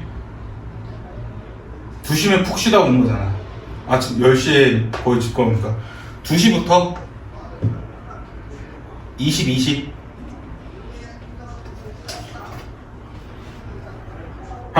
마지막이니까 마지막 국어 시험이고, 그 다음에 뭐 솔직히 통합 과학 뭐 얼마 하겠어 뭐. 22시 오케이. 14시부터 22시 탕탕탕 됐어 하고, 그 다음에 12월 14일은 일단 그때 저번에 말씀드렸던 것처럼 11월 말이나 아니면 12월 초에 다시 한번 공지를 할게요. 12월 14일 날 수업을 할지 말지는. 그러니까 만약에 제가 저기 다른 지역 수업이 없으면 14일 날 수업하고, 만약에 수업이 생긴다면 14일 날 쉬고, 어쩔 수 없이 그렇게 해가지고 수업 일수는 채울 것 같습니다. 왜냐하면 11일 날 수업하고, 그 다음에 11일 날 수업하고, 그 다음에 21일, 28일 이렇게 4번의 수업을 하는 거니까 그 다음에 지난주에 말씀드렸던 것처럼 14일 혹은 21일부터는 우리 문학 할 겁니다. 2학년 문학. 자, 99페이지 봅시다. 네, 효종의 청강에 빛듣는 소리라는 작품인데, 자, 이 효종이라는 사람 누구냐면요, 그 병자호란 이후에 그 인조의 아들로 그 청나라의 볼모로 끌려간 세자를 얘기하거든요. 그래서 그 관련된 내용을 하고 있는데, 여기서 위에 잠깐 나오지만 얘가 복림대군이거든요. 근데 복림대군이 동생이고 그 형이 소현세자였거든요. 근데 여러분들 한국사 이것도 참고하시면 좋은 게, 소현세자는 청나라 황제가 되게 좋아했습니다. 청나라 황제가 되게 이 소현세자 똑똑하다 좋아했는데, 소현세자는 병자호란 당한 게 있긴 한데, 우리가 이 청나라한테 복수하려면 청나라에 좋은 건 배워야 된다는 거야. 그러니까 왜냐하면 여러분 이때 당시 뭐냐면 거의 그 산업혁명이 다 이루어졌을 때여가지고 청나라는 엄청 발전했대요. 엄청 발전해 있는 상태고 막 엄청난 신문물이 많은데, 조선은 계속해서 쇄국 정체를 하다 보니까 그런 게 아예 없었다는 거야. 그다음 더군다나 이런 신문물을 전달할 수 있는 게 바로 중국이었는데, 청나라는 오랑캐라 생각해서 이 조선은 계속해서 교류를 안 했거든요. 그러면서 신문물이 계속 생겨요.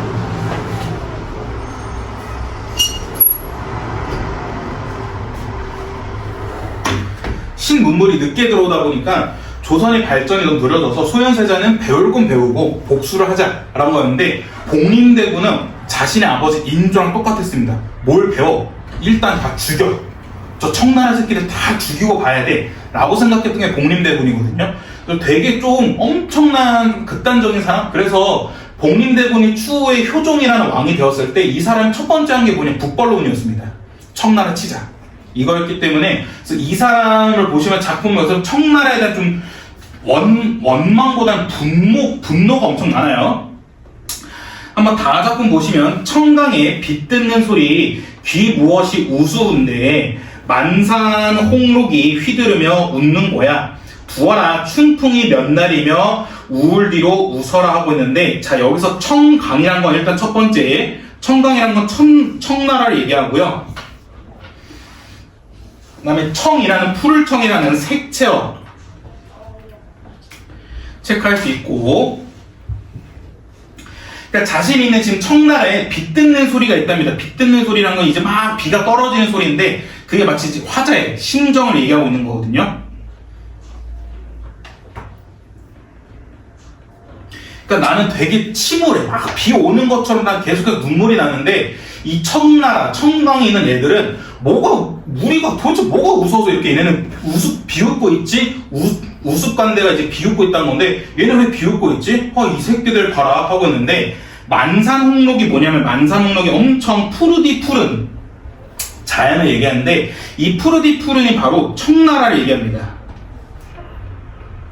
왜냐면 이때 당시 어찌됐건 좀 강한 일은 청나라였기 때문에 청나라가 엄청나게 푸르다라고 얘기하고 있고,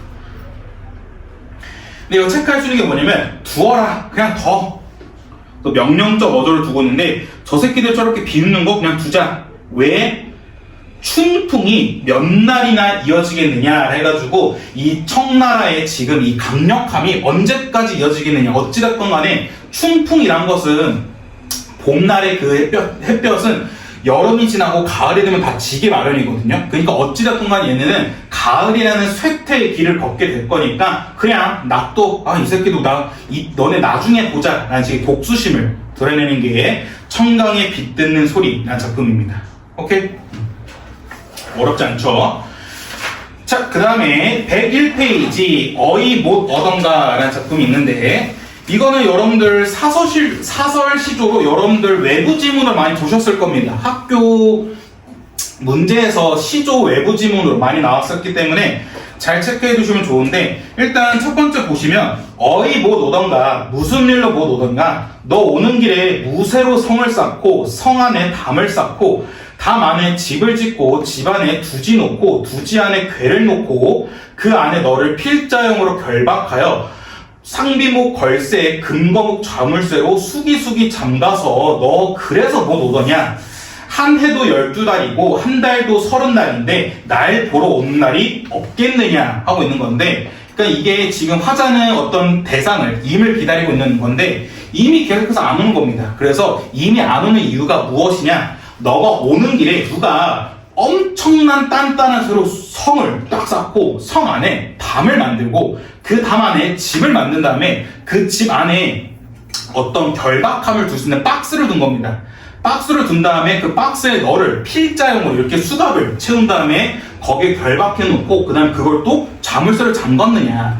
이러지 않고서 너가 이렇게 오지 않는 것은 말이 안 된다 하는 거고, 1년이 12달이고 한 달이 30달인데 이 중에 하루라도 나를 안 보러 오는 거는 진짜 말이 안 된다 라고 얘기해서 화자가 임을 기다리는 마음에 대해서 얘기하고 있는 작품입니다. 한번 천천히 또 작품 분석하시면 어이 못 오던가, 그 다음에 무슨 일은 못 오던가 라는 식의 못 오던가를 반복하여 화자의 그리움과 기다림을 강조하고 있고요. 그래서 너 오는 길에라 해가지고 A 파트는 지금 화자의 가상적인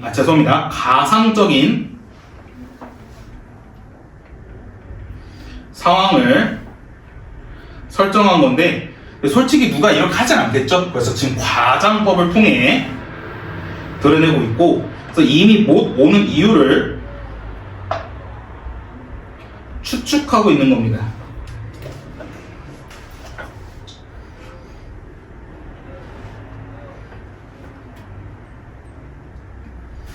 그래서 뭐라냐면 무쇠로 성을 쌓고 성 안에 담을 쌓고 담 안에 집을 짓고 집 안에 두지 놓고 두지 안에 궤를 놓고 그 안에 필장으로 결박하여 걸쇠의 자물쇠로 줄이 잠궜느냐 하고 있는데, 뭐뭐 쌓고 짓고라는 대꾸법 체크할 수 있고요. 그 다음에 또 여기서 가장 중요한 게 바로 연세법입니다. 왜냐면 지금 성담이라는 장애물들을 연세조로 표현하고 있거든요. 연세법이란 거 뭐냐면 말꼬리를 잡아서 이어가는 건데, 이건 대표적인 게 여러분 알고 있는 동요입니다. 원숭이 엉덩이는 빨개, 빨가면 사과, 사과는 맛있어, 맛있으면 바나나, 바나나는 길어, 길면 기차, 기차는 빨라, 빠르면 비행기, 비행기는 높아, 높으면 백두산, 백두산은 궁금하죠. 네, 그렇기 때문에 연세법은 어떤 의미가 있냐면 흥미 유발로 갖고 옵니다. 그래서 이런 식으로 말꼬리를 잡는 게 연세적인 표현 방법, 연세법을 썼다 하고요. 이러한 연세법을 쓰면 독자의 흥미를 유발할 수 있다 안 보고, 그 다음에 이거 보시면 성, 담, 집, 두지 이런 식으로 점차 범위가 좁아집니다. 범위가 좁아지는 것은 점강법이라 해요. 범위가 넓어지는 것은 점층법인데 그 반대로 범위가 좁아지는 건 점강법이라 합니다. 그래서 이러한 연세법, 대꾸법, 정강법을 통해 중장 부분에서는 인과의 단절감을 드러내고 있습니다.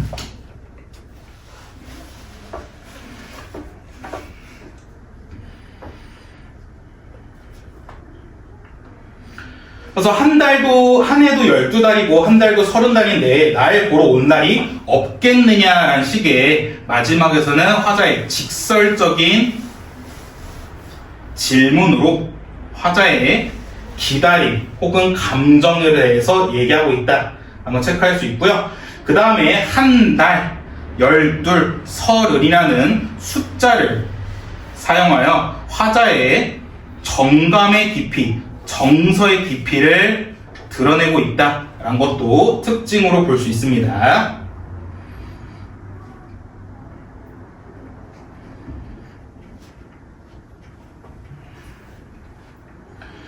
어이 못 오던가 같은 경우에는 중장 부분에서 연세법, 대꾸법, 정강법을 통해 인과의 단절감을 드러내고, 특히 이 중장 부분에서는 가상적인 상황을 설정하고 과장법을 통해 이미 못 오는 이유를 추측하고 있다. 좀 재치있게 해학적인 표현을 쓰고 있다고 체크하시면 될 것 같습니다.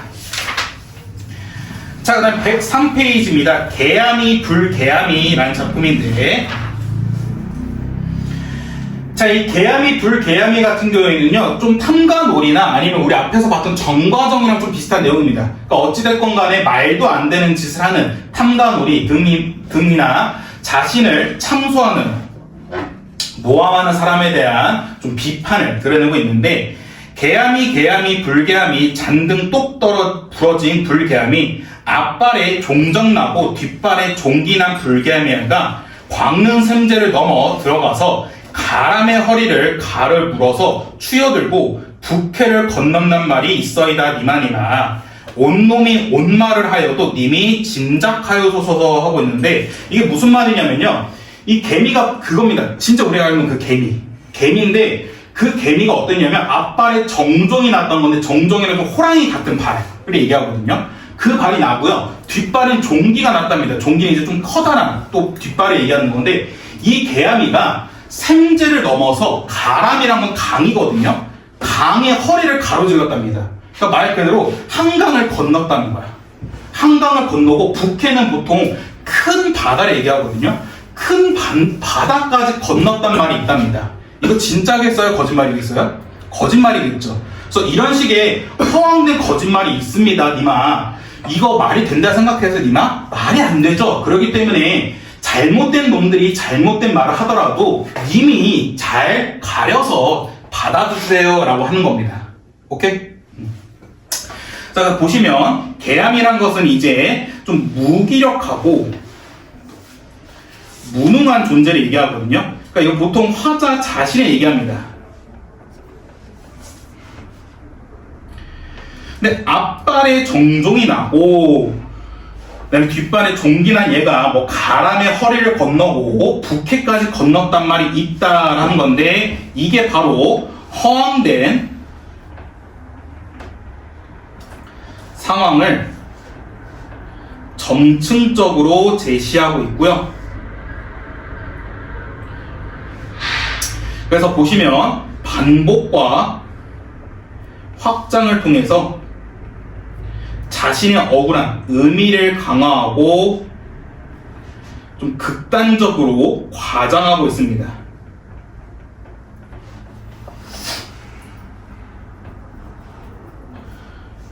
그러니까 이거지, 나는 아무것도 안 했는데 내가 진짜 뭐 허황된 짓을 다 했다라고 소문이 난 겁니다. 그러니까 이건 말도 안 됩니다. 그러니까 니마 우리 임금아, 그래서 니마에서 돈어법 쓰고 있는데, 온놈이란 것은 화자를 모함하는 놈인데, 모함하는 놈들이 모함하는 말을 하더라도 님이 짐작하여 주시옵소서 하면서 자신의 결백을 호소하는 게 바로 개야미 불개야미라는 작품입니다.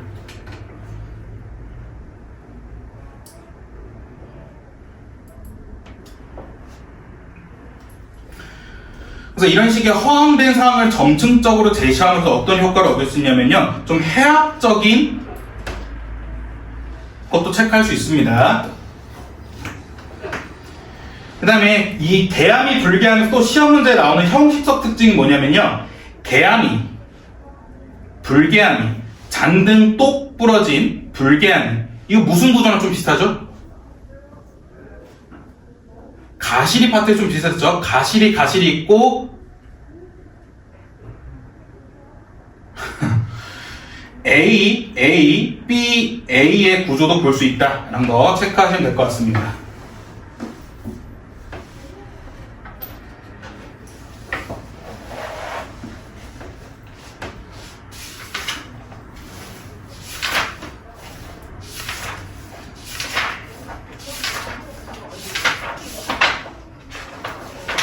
오케이. 자, 그 다음에 이제 마지막입니다, 여러분들. 누항사. 네, 누항사는 여러분 학교 프린트에 필기할 거거든요. 그래서 맨 뒤로 가시면 됩니다. 맨 뒤로 가시면 이렇게 조선후기 가사작품 적용 박인로의 누항사라고 되어 있는데, 여기에 필기하면서 가도록 할게요. 네, 누항사가 되게 깁니다. 근데 그 중에서 여러분 학교 프린트는 부분을 갖고 왔기 때문에 학교 프린트에 있는 부분만 보고 특징 보고 마무리하도록 하겠습니다. 자, 박인루의 누황사라는 작품이 있는데, 일단 누황사라는 작품이 무슨 내용이냐면요, 양반인데 되게 가난한 양반입니다. 근데 양반은 보통 농사도 지어본 적이 없잖아요. 그러니까 얘가 일거리도 없어서 그냥 농촌에서 혼자 지내고 있는데, 누군가 밥을 갖다 줄 얘가 없으니까 본인이 혼자 농사를 지어야 되는 거야. 근데 농사를 져본 적도 없고, 그 다음에 얘가 가난하다 보니까 소도 없어. 그래가지고 얘가 나 가난한데 어떡하지? 어떡하다. 그래, 농사를 져보자 했는데, 농사를 지으려면 소가 필요하니까. 근데 그러다가 문득 쓱 지나가는 생각이 뭐냐면, 어떤 농민이 와가지고 양반이 혹시 소 필요하면 나중에 저한테 말씀해 주세요. 그럼 제가 소 빌려드릴게요 라는 했던 말이 생각이 난 거야. 그래서 그 양반이 갑자기 밤에 잘 나가다가 뻘떡 일어나가지고 그 농민한테 찾아갑니다. 밤에 찾아가 농민한테 똑똑똑 해가지고 농민이 어인으로 오셨어 했더니, 나 농사 지으려는데 그때 너 소 빌려준다 했잖아. 혹시 소 좀 빌려줄래? 했더니 농민 입장에서 어처구니 없는 거야. 뭐야, 난 그냥 빈말로 한 거였는데 이 새끼 진짜 온 거야? 라는 것도 있고, 또 다른 의미로는 밤이 됐는데, 거의 밤이 9시 10시인데 이때 소를 빌려달라고 지금 찾아온 거야? 근데 얘가 그렇게 찾아왔는데 빈손이야. 그러니까 뭘 빌리려면 뭐라도 주면서 이거 먹어, 이거 먹으면서 혹시 소 좀 빌릴 수 있을까? 이랬는데 그냥 떳떳하게 와가지고 이리 오너라 하면더니 나 소 좀 빌려줘 하니까 농민 입장에서 어처구니 없는 겁니다. 농민이 그 소 이미 딴 애 빌려줘서 미안해 해가지고 이 양반이 터벅 혼자 집을 갑니다. 그러니까 왠지 존심이 상한 거죠. 존심이 상해서 터벅 집에 가면서 에휴, 이렇게 살아봤자 뭐하냐, 자존심만 상하고 하다가, 아니야, 그래도 내가 굳이 필요한 건 다 있어. 먹을 것도 다 있고 그 다음에 살 수 있는 집도 있으니까 나는 오히려 이 자연에서 자연 친화하면서 안빈낙도를 하면서 살래 라고 마무리하는 게 바로 누황사입니다. 오케이? 그래서 좀 이건 가난한 양반이 안빈낙도하는 자연 친화하는 가사다라는 거 보시면 될 것 같고요. 그래서 여기서 제목의 누황이란 건 뭐냐면요, 자연 친화를 얘기합니다. 혹은 안빈낙도를 얘기해요. 누황이라는 뜻은 자연 친화하고 안빈낙도하는 의미가 바로 누황이다 라는 거. 그래서 옆에 이렇게 일단 본문을 최대한 확대해서 볼 텐데, 여러분 옆에 현대어 풀이 보시면서 같이 보면 됩니다. 자, 첫 번째 줄부터 보시면, 어리고 우활한 데에 이내 우의 던이 없다라는 건데, 우활이란 건 세상 물정을 모르는 거거든요. 그래서 어리석고 세상 물정 모르는 것은 나보다 더한 사람 없을 거다 하고 있고요. 그래서 여기서는 지금 자신의 무능함을 인식하고 있습니다.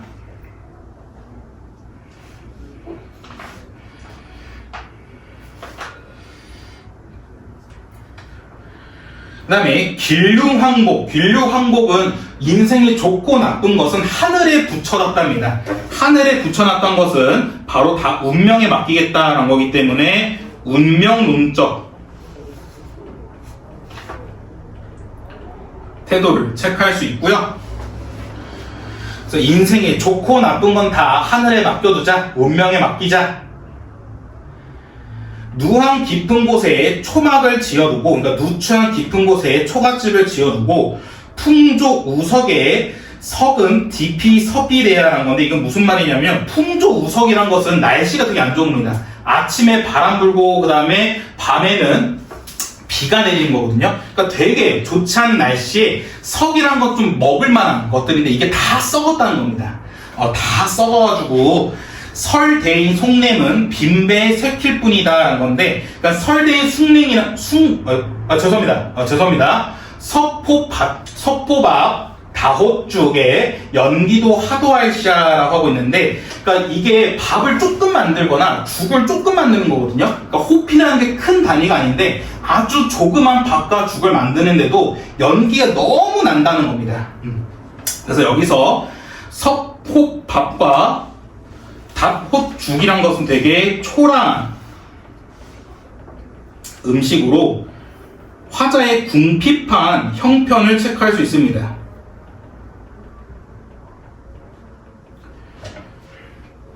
근데 양반인데 고작 밥과 죽만 먹는다는 거고,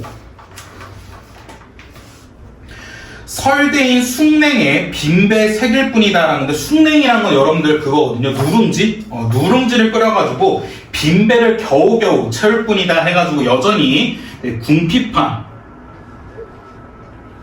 형편을 보여주고 있습니다.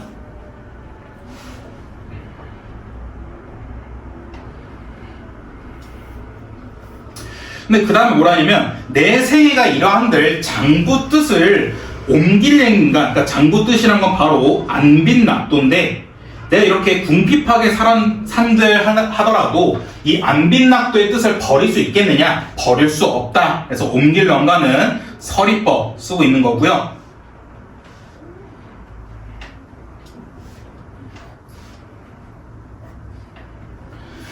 안빈 일념이란 뭐냐면 오로지 only 안빈낙도만 생각하는 거거든요.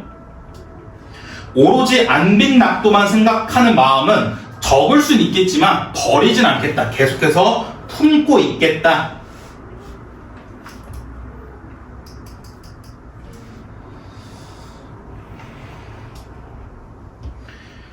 그 다음에 수의로 살려 하니 날로조차 저하다. 그러니까 수의란 건 올바른 길인데 올바른 길로 잘 살려 하지만 이게 막상 쉽지 않다. 저하다가 이제 쉽지 않다라는 거거든요. 그래서 이게 뭐냐면 날로조차 쉽지 않다라 해서 안빈낙도를 지키는 게 쉽지 않다. 그래서 현실과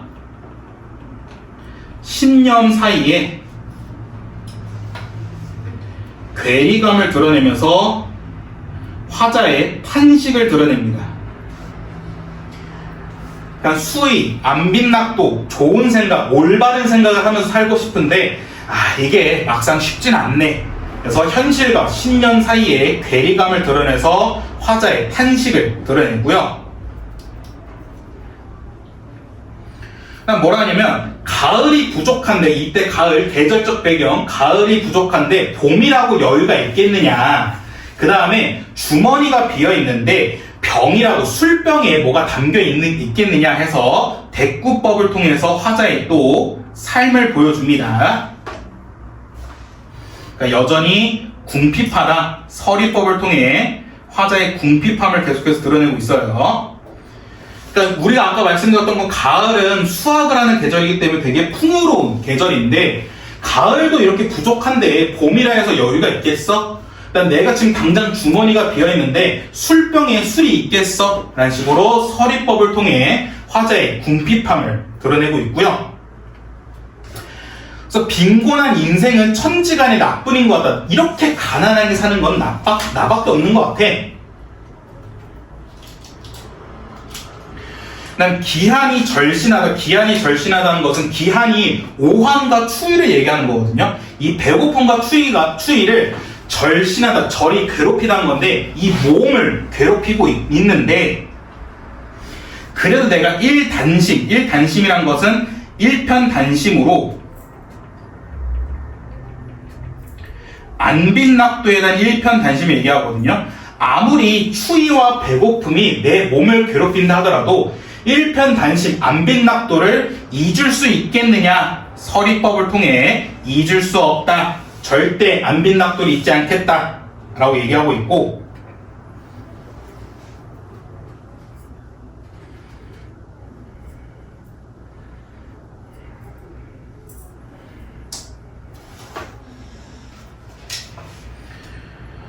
그 다음에 분이 망신하야 죽어야 말려 여겨 탁 웅랑에 줌줌이 모아놓고 병과 오제에 감사심을 가져 있어 이시섭혈하야 면백전을 지냈느냐 하고 있는데, 이게 이 맨 마지막 네 번째 줄은 총 무슨 얘기를 하고 있는 거냐면요, 이 사람의 직전회상 임진왜란을 회상하고 있는 겁니다.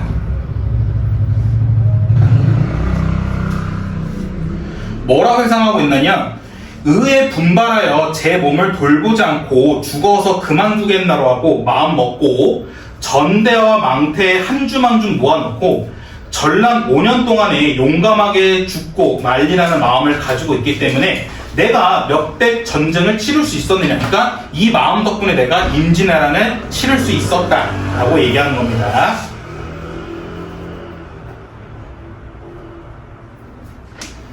그러니까 이 맨 마지막 파트를 왜 넣은 거냐면요.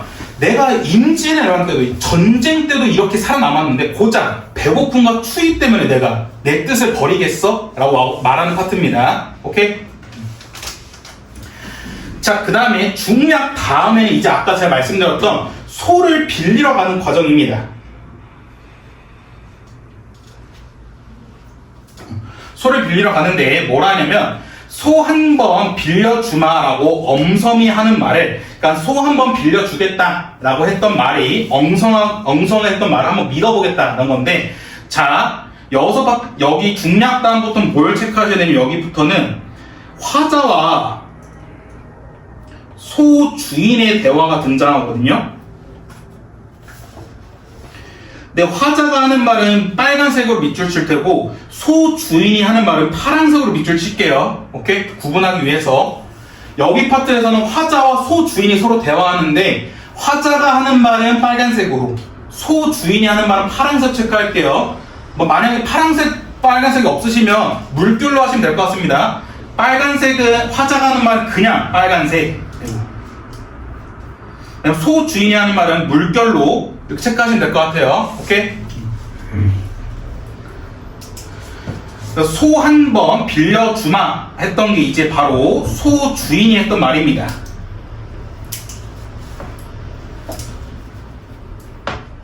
근데 뒤에 보시면 아시겠지만 엄섬이라고 했기 때문에 이 소 주인이 했던 말은 진심이 아니었어요. 그냥 빈말로 소 한 번 빌려줄게요 하고 그냥 대충 말한 거였거든요. 그래서 그 말을 믿고 친절호라 여긴 집에 달없음 황혼에 허위허위 달아가서란 건데, 그러니까 친절하다고 여긴 집에 달없는 저녁에 허위하면서 간 겁니다. 그러니까 달이 없다는 것은,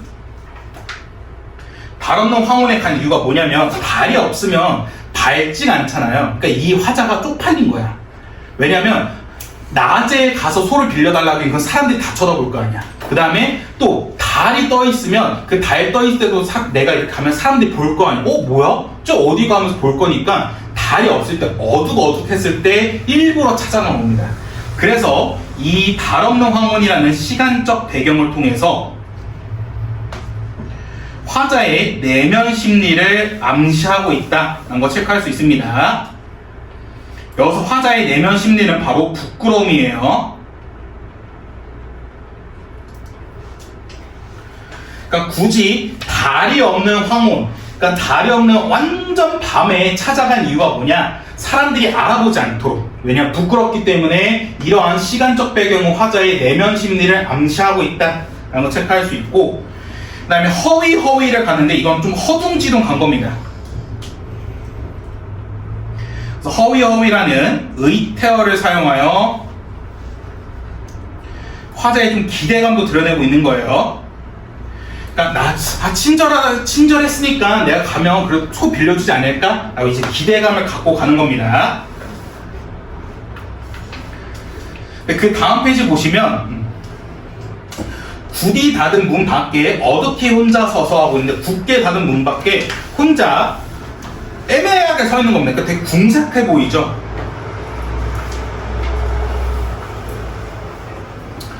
그 다음에 에헴하고 기침을 한 겁니다. 그래서 아함이라는 것은 에헴이라는 인기척을 낸 거고요. 근데 이게 또 얘가 체면이 있다 보니까 에헴 이거를 되게 오래도록 합니다. 알아볼 때까지. 그래서 에헴이라는 인기척을 양구토록이라는 거 되게 오래도록 한 건데, 그 이유가 여전히 좀 체면이 있어서 그래요. 그래서 여기 보시면 좀 대비되는 모습 볼 수 있죠. 그러니까 문 밖에 혼자 애매하게 어떡하지 있는 건 되게 궁색해 보였는데, 그래도 양반으로서의 체면을 챙겨야 되겠다 생각해서 문 앞에서 이러고 있는 겁니다. 그래서 위에서는 되게 궁색한 모습을 보여주는데 그 다음 주절에서는 체면을 지키는 모습을 보여준 걸 통해 화자의 모습 대비를 볼 수 있고요. 그랬더니 아이고 그 뉘신가 하고 소 주인이 물어봅니다. 이건 소 주인의 말인데, 소 주인이 그거 누구세요? 했더니 염치 없이 왔습니다. 염치 없지만 접니다 하고 있습니다. 이거는 이제 화자의 말이고요.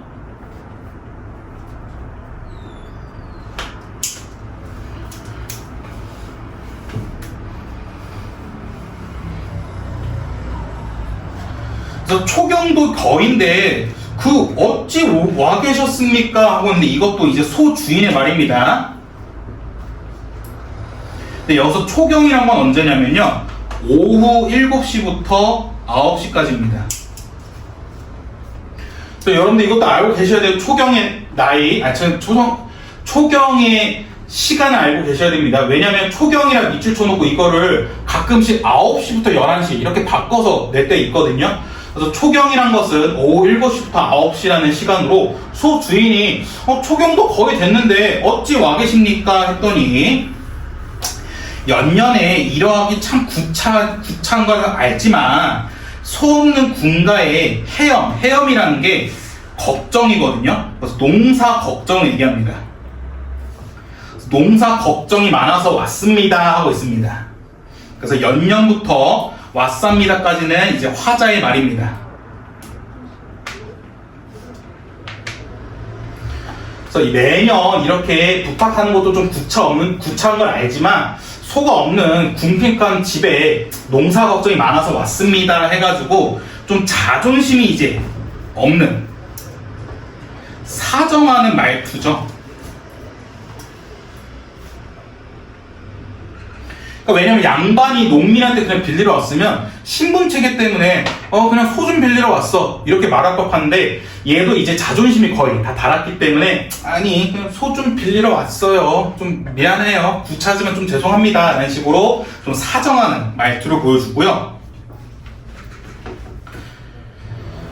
뭐라냐면 이 다음부터는 소 주인입니다. 공환이나 갑시나 두엄집도 하다마는 다만 어젯밤에 건너집 저 사람이 목 붉은 수기치를 옥 지읍에 꾸어놓고 각 익은 삼해주를 취하도록 권하거든 이런 은혜를 어이하니 갚을롱고라고 했습니다. 그러니까 여기 공환이부터 갚을롱고까지는 이제 소 주인의 말이거든요. 이 소 주인이 뭐라 하냐면 공안이나 값이, 그러니까 공짜로 주거나 값을 안 치고 보통은 이렇게 내가 소를 빌려주긴 해. 근데 갑자기 어젯밤에 건너집 저 사람이 목붉은 수기치는 것은 꿩이거든요. 그러니까 꿩을 구워온 겁니다. 꿩을 구워오고 갓 익은 삼해주 술까지 이렇게 취하도록 권했는데 내가 이 은혜를 어찌 안 갚아. 그러니까 이게 뭐냐면 막상 대가 없이 빌려줬던 거지만 대가 없이 어떻게 빌려주겠느냐는 겁니다.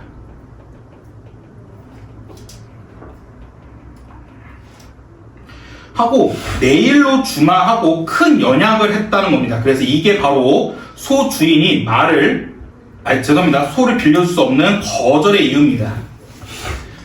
그러니까 저 건너편 사람이 나한테 꿩고기도 주고 술도 줬는데 내가 어떻게 은혜를 안 받겠어. 그래서 내가 소 빌려주기를 했어. 그러니까 너한테 못 빌려주겠다. 그리고 너 솔직히 뭐라도 갖고 와야 되지 않냐? 얘도 지금 소 빌리기 위해서 꿩도 구워오고 술도 갖고 왔는데 너는 이렇게 빈손으로는 어쩌자는 거야? 라는 식의 이제 속마음도 드러내고 있고요. 그래서 뭐라냐면 시략이 미편하니 샤셜이 어려워라 하고 있는데, 그러니까 약속을 어기가 좀 그렇답니다. 왜냐면 이미 저 사람과 건너편 사람과 약속을 했기 때문에 조금 그렇겠네 했더니 뭐라냐면 이거는 여기는 이제 또 화자의 말이에요. 실위 그러면 혈마 어이할 거야. 사실이 그렇다는데 내가 어쩌하겠어 라는 식으로 마지막에 체념한 태도를 보여줍니다.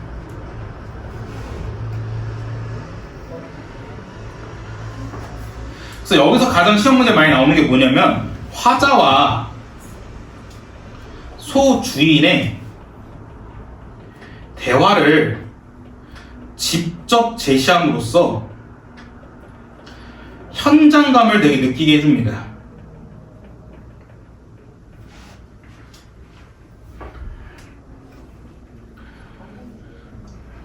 그래서 중략 다음부터 여기까지가 화자와 소 주인의 대화 파트예요. 그래서 얘가 이제 뭐라냐면 헌머덕 숙이 쓰고 칙업 쓴 집신의 설피 몰로원이라는 건데, 그러니까 모자 꾹 눌러 쓰고 그냥 대충 집신에 설피 오는데, 이 설피는 또 의태어인데 앞에서 말했던 허둥지둥은 되게 기대감이 있었잖아요. 근데 이 설피설피는 그냥 터벅 왔다는 거거든요. 그러니까 여기서 나타내는 화자의 감정은 실망감을 드러내겠죠.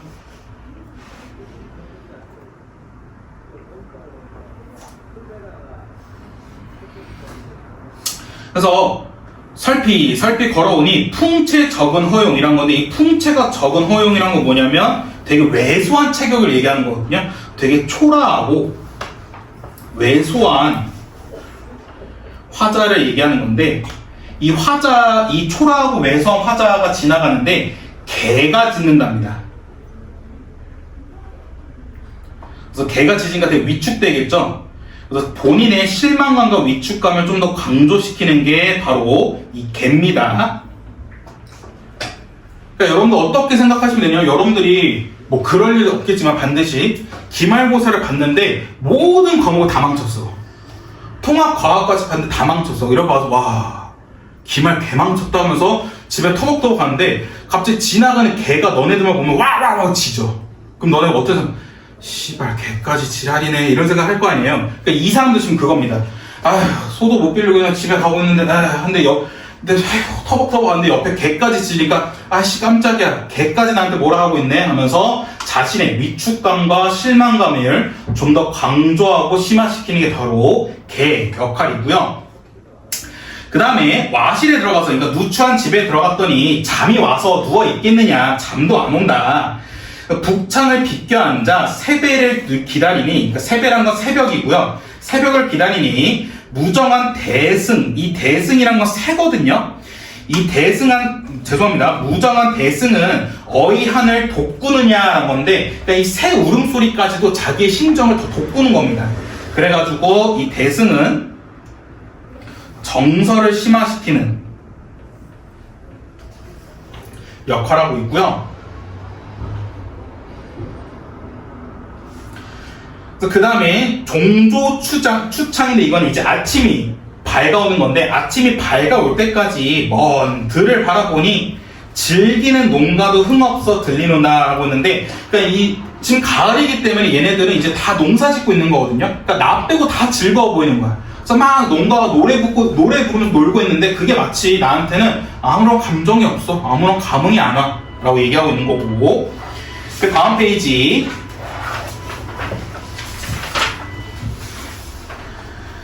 그래서 세정 모른 한숨은 그칠 줄 모른다. 세상 물정 모른 한숨은 그칠 줄 모른다.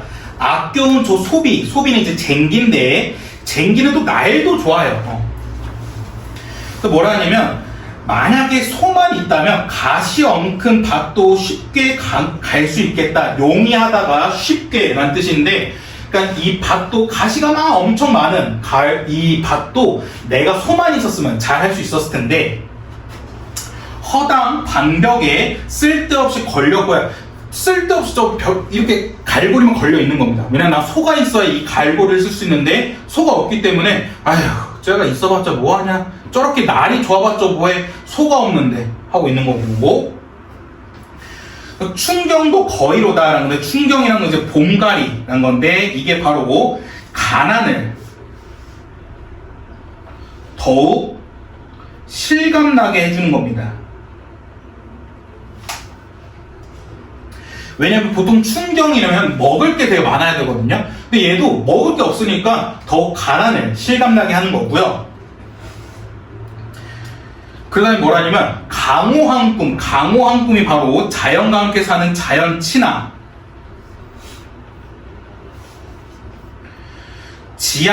화자가 지향하는 이상적인 삶을 얘기하는데, 이 강호한 꾼도 꾼지 오래도다. 구복이 위루하여 어지벼 잊었도다 하고 있는데, 구복이 위루하다는 것은 되게 가난한 현실을 얘기합니다.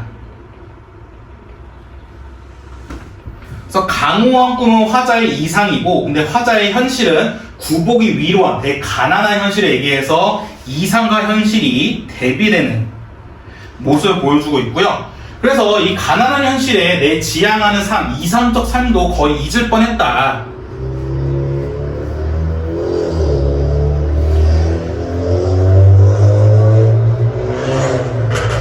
뭐라 하냐면 유비군자들아 낚대 하나 빌려서라. 이 낚대가 바로 낚싯대인데 여러분들 그거 아셔야 돼요. 낚싯대는요 보통 대표적으로 강호한 꿈을 나타냅니다. 그러니까 강호한정 혹은 안빈낙도를 드러내는 게 바로 낚싯대예요. 왜냐면 자연친화 가사에서 낚시를 하긴 하는데 그 낚시에 그게 없습니다. 미끼랑 그런 게 없어.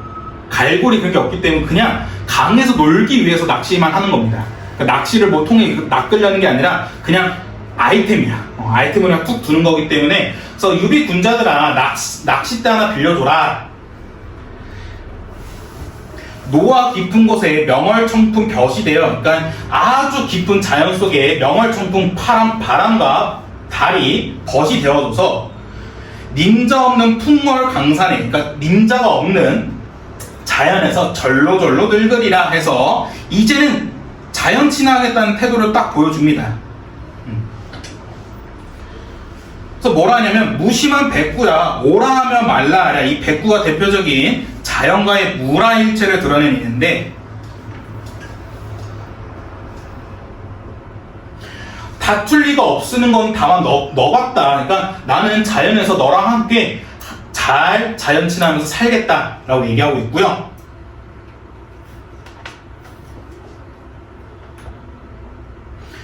그러니까 그 다음에 뭐라 하냐면 반론을 다 묵혀두고 그러니까 그냥 내버두고 있으면 뭐 좋고 없으면 말자 이런 식으로 이제 살고 있고 그러면 뭐라 하냐면 남의 집 남의 것을 전혀 부러워하지 말자.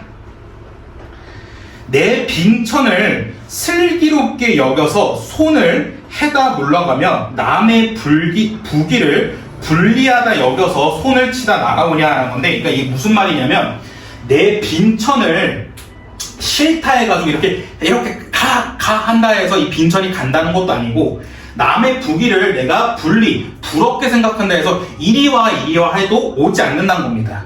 그러니까 그냥 운명에 맡기겠다라는 걸 통해서 얘기하는 거고 그래서 여기서 대조, 대구, 서리법의 모습을 볼 수 있고요. 그래서 인간이 아니고 다 명밖에 섬기시라라는 건데 이 명이라는 게 바로 하늘을 운명을 얘기하는 거기 때문에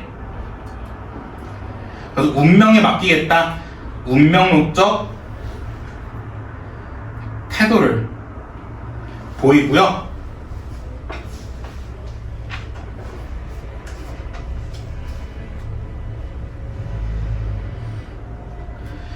그 다음에 형광펜, 비니무언을 어렵다 하고만 이게 바로 이 작품의 주제라 생각하시면 됩니다. 비니무언을 어렵다 생각하지 말라라는 건데 비니무언이란 건 가난을 원망하는 거거든요.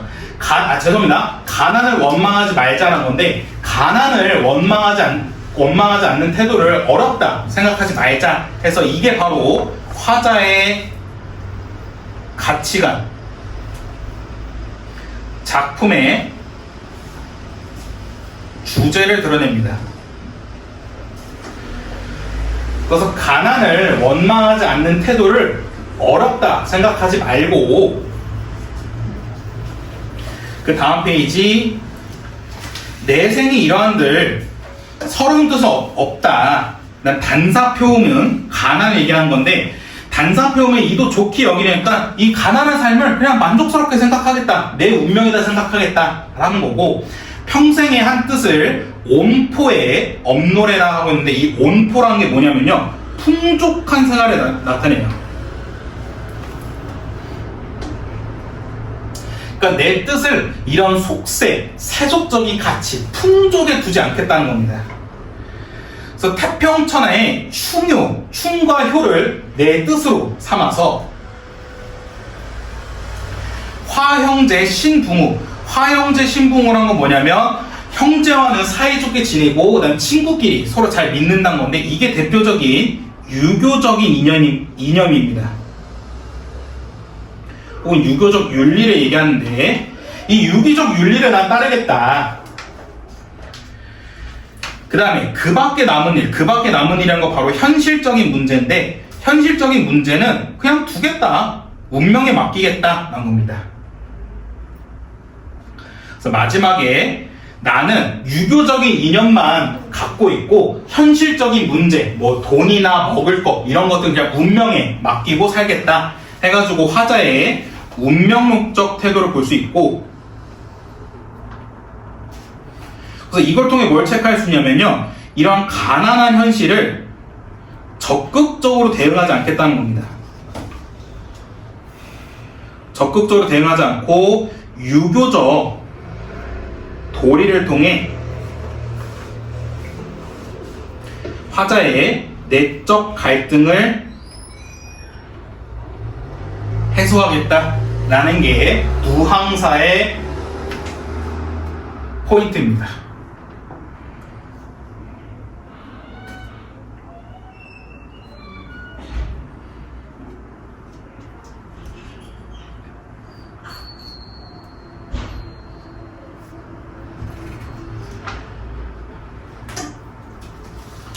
그래서 누항사라는 것은 이제 가난한 양반에 대한 얘기인데, 이 가난한 양반이 너무 가난하다 보니까 이 안빈낙도, 자연친화의 뜻을 버리게 될까봐 좀 고민도 합니다. 내적 갈등을 하면서 어떡하지? 이거 안빈낙도 버려야 돼? 안 돼. 안빈낙도 버리면 안 돼. 근데 너무 가난하다 보니까 얘가 어떻게 하냐면 이제 농민한테 가서 소리 빌리지만 그 과정 속에서 자기가 되게 위축되고 초라함을 느끼지만, 내가 이러지만 나의 이런 가난을 운명에 맡기겠어. 나는 자연친화를 할 거야. 나는 유교 도리만 따르겠어. 하면서 현실에 적극적 대응하기보다는 그냥 유교적인 것을 통해 내적 갈등을 해소하고 그냥 모든 걸 다 운명에 맡기겠다 라고 말하면서 마무리되는 게 바로 누황사입니다.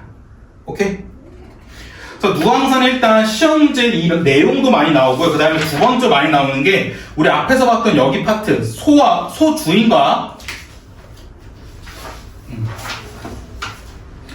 소주인과 화자의 대화를 직접 제시해서 현장감을 느끼게 한다. 이런 포인트를 기억해 두시면 좋을 것 같습니다.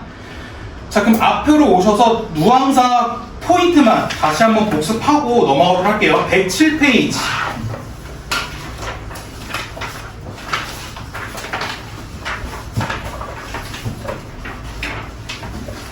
107페이지 핵심 정리만 정리하고 마무리하겠습니다. 자, 한번 보시면요. 일단 주제로는 자연을 벅삼아 안민낙도 하고자 하는 선비의 궁핍한 생활상을 보여주는데, 이 가난을 어떻게 이겨내느냐? 바로 충효, 우회, 신의 등의 유교적 도리를 통해 자신의 내적 갈등을 해소하는 게 바로 누황사의 주제이다 라고 체크하시면 되고요. 특징으로 보시면 대화체, 화자와 소주인의 대화차를 통해서 일상생활을 되게 생생하게 현장감 있게 보여주고요. 그 다음에 임진왜란 이후에 혼란한 사회상과 공공한 가난한 사대부의 삶을 보여주고, 또 다른 특징은 뭐가 있냐면요, 일상적인 생활 어휘와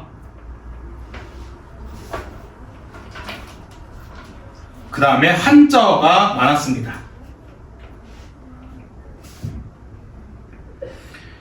그 다음에 얘도 가사기 때문에 3, 4조와 4음보의 율격을 보여주고 있고요.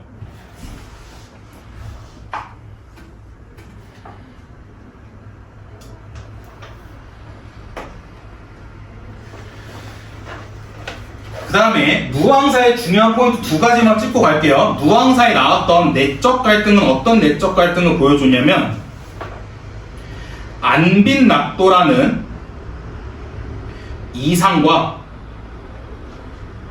궁핍이라는 현실이 서로 갈등을 일으켰거든요.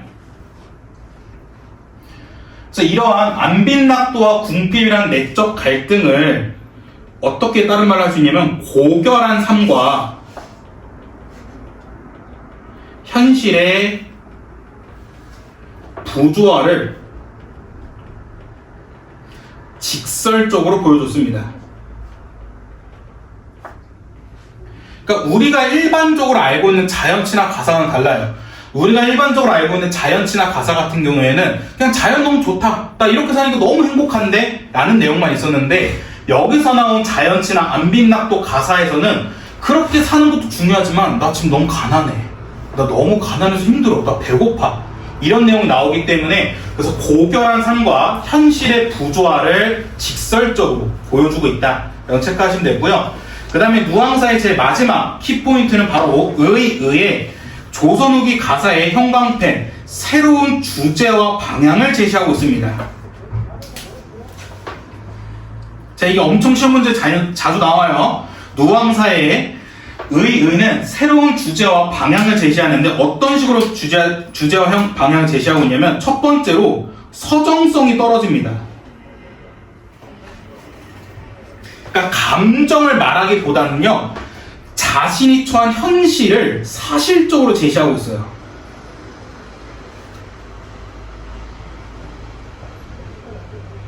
그 다음에 현실적인 제재를 많이 겪고 왔습니다. 그러니까 현실적인 요소가 많다는 거예요.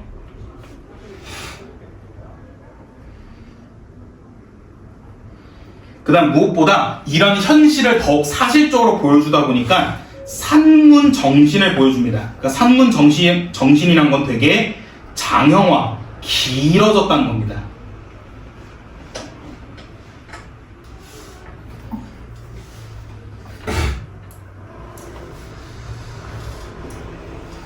다시 한번 누앙사 깔끔하게 정리만 할게요. 누앙사 안빈낙도를 얘기하고 있는데 그 안빈낙도 과정 속에서 화자의 내적 갈등을 보여줍니다. 그런 내적 갈등이 바로 안빈낙도라는 이상과 궁필이라는 형식이 서로 갈등을 일으키는데 이러한 내적 갈등은 어떻게 해결하냐면 충유, 우의, 신이라는 유교적 도리를 통해 해결하고자 하고요.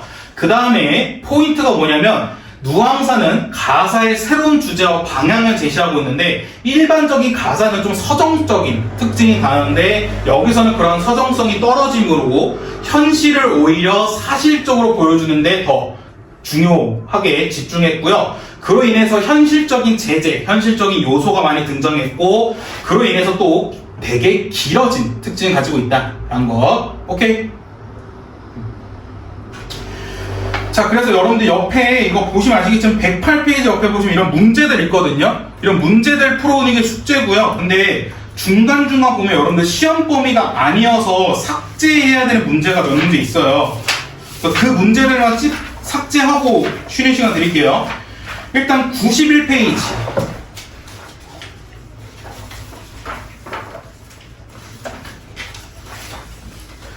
자, 91페이지 5번, 6번 지우세요. 아, 죄송합니다. 5번, 4, 여기 있는 4번 번호 잘못됐네. 5번, 6번 지우시고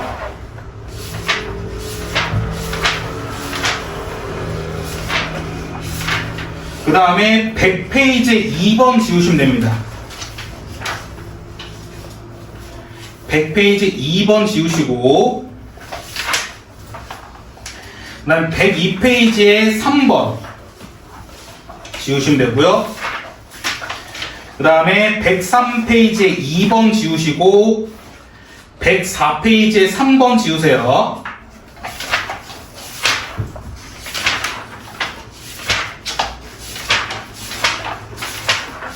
네, 이거 말고는 지울 게 없고 네, 이거 말고는 다 풀어오시면 될 것 같습니다. 오케이? 자, 그러면 시간이 되게 애매하네요. 일단 25분인데 10분 쉬었다가 35분에 시험은 볼게요.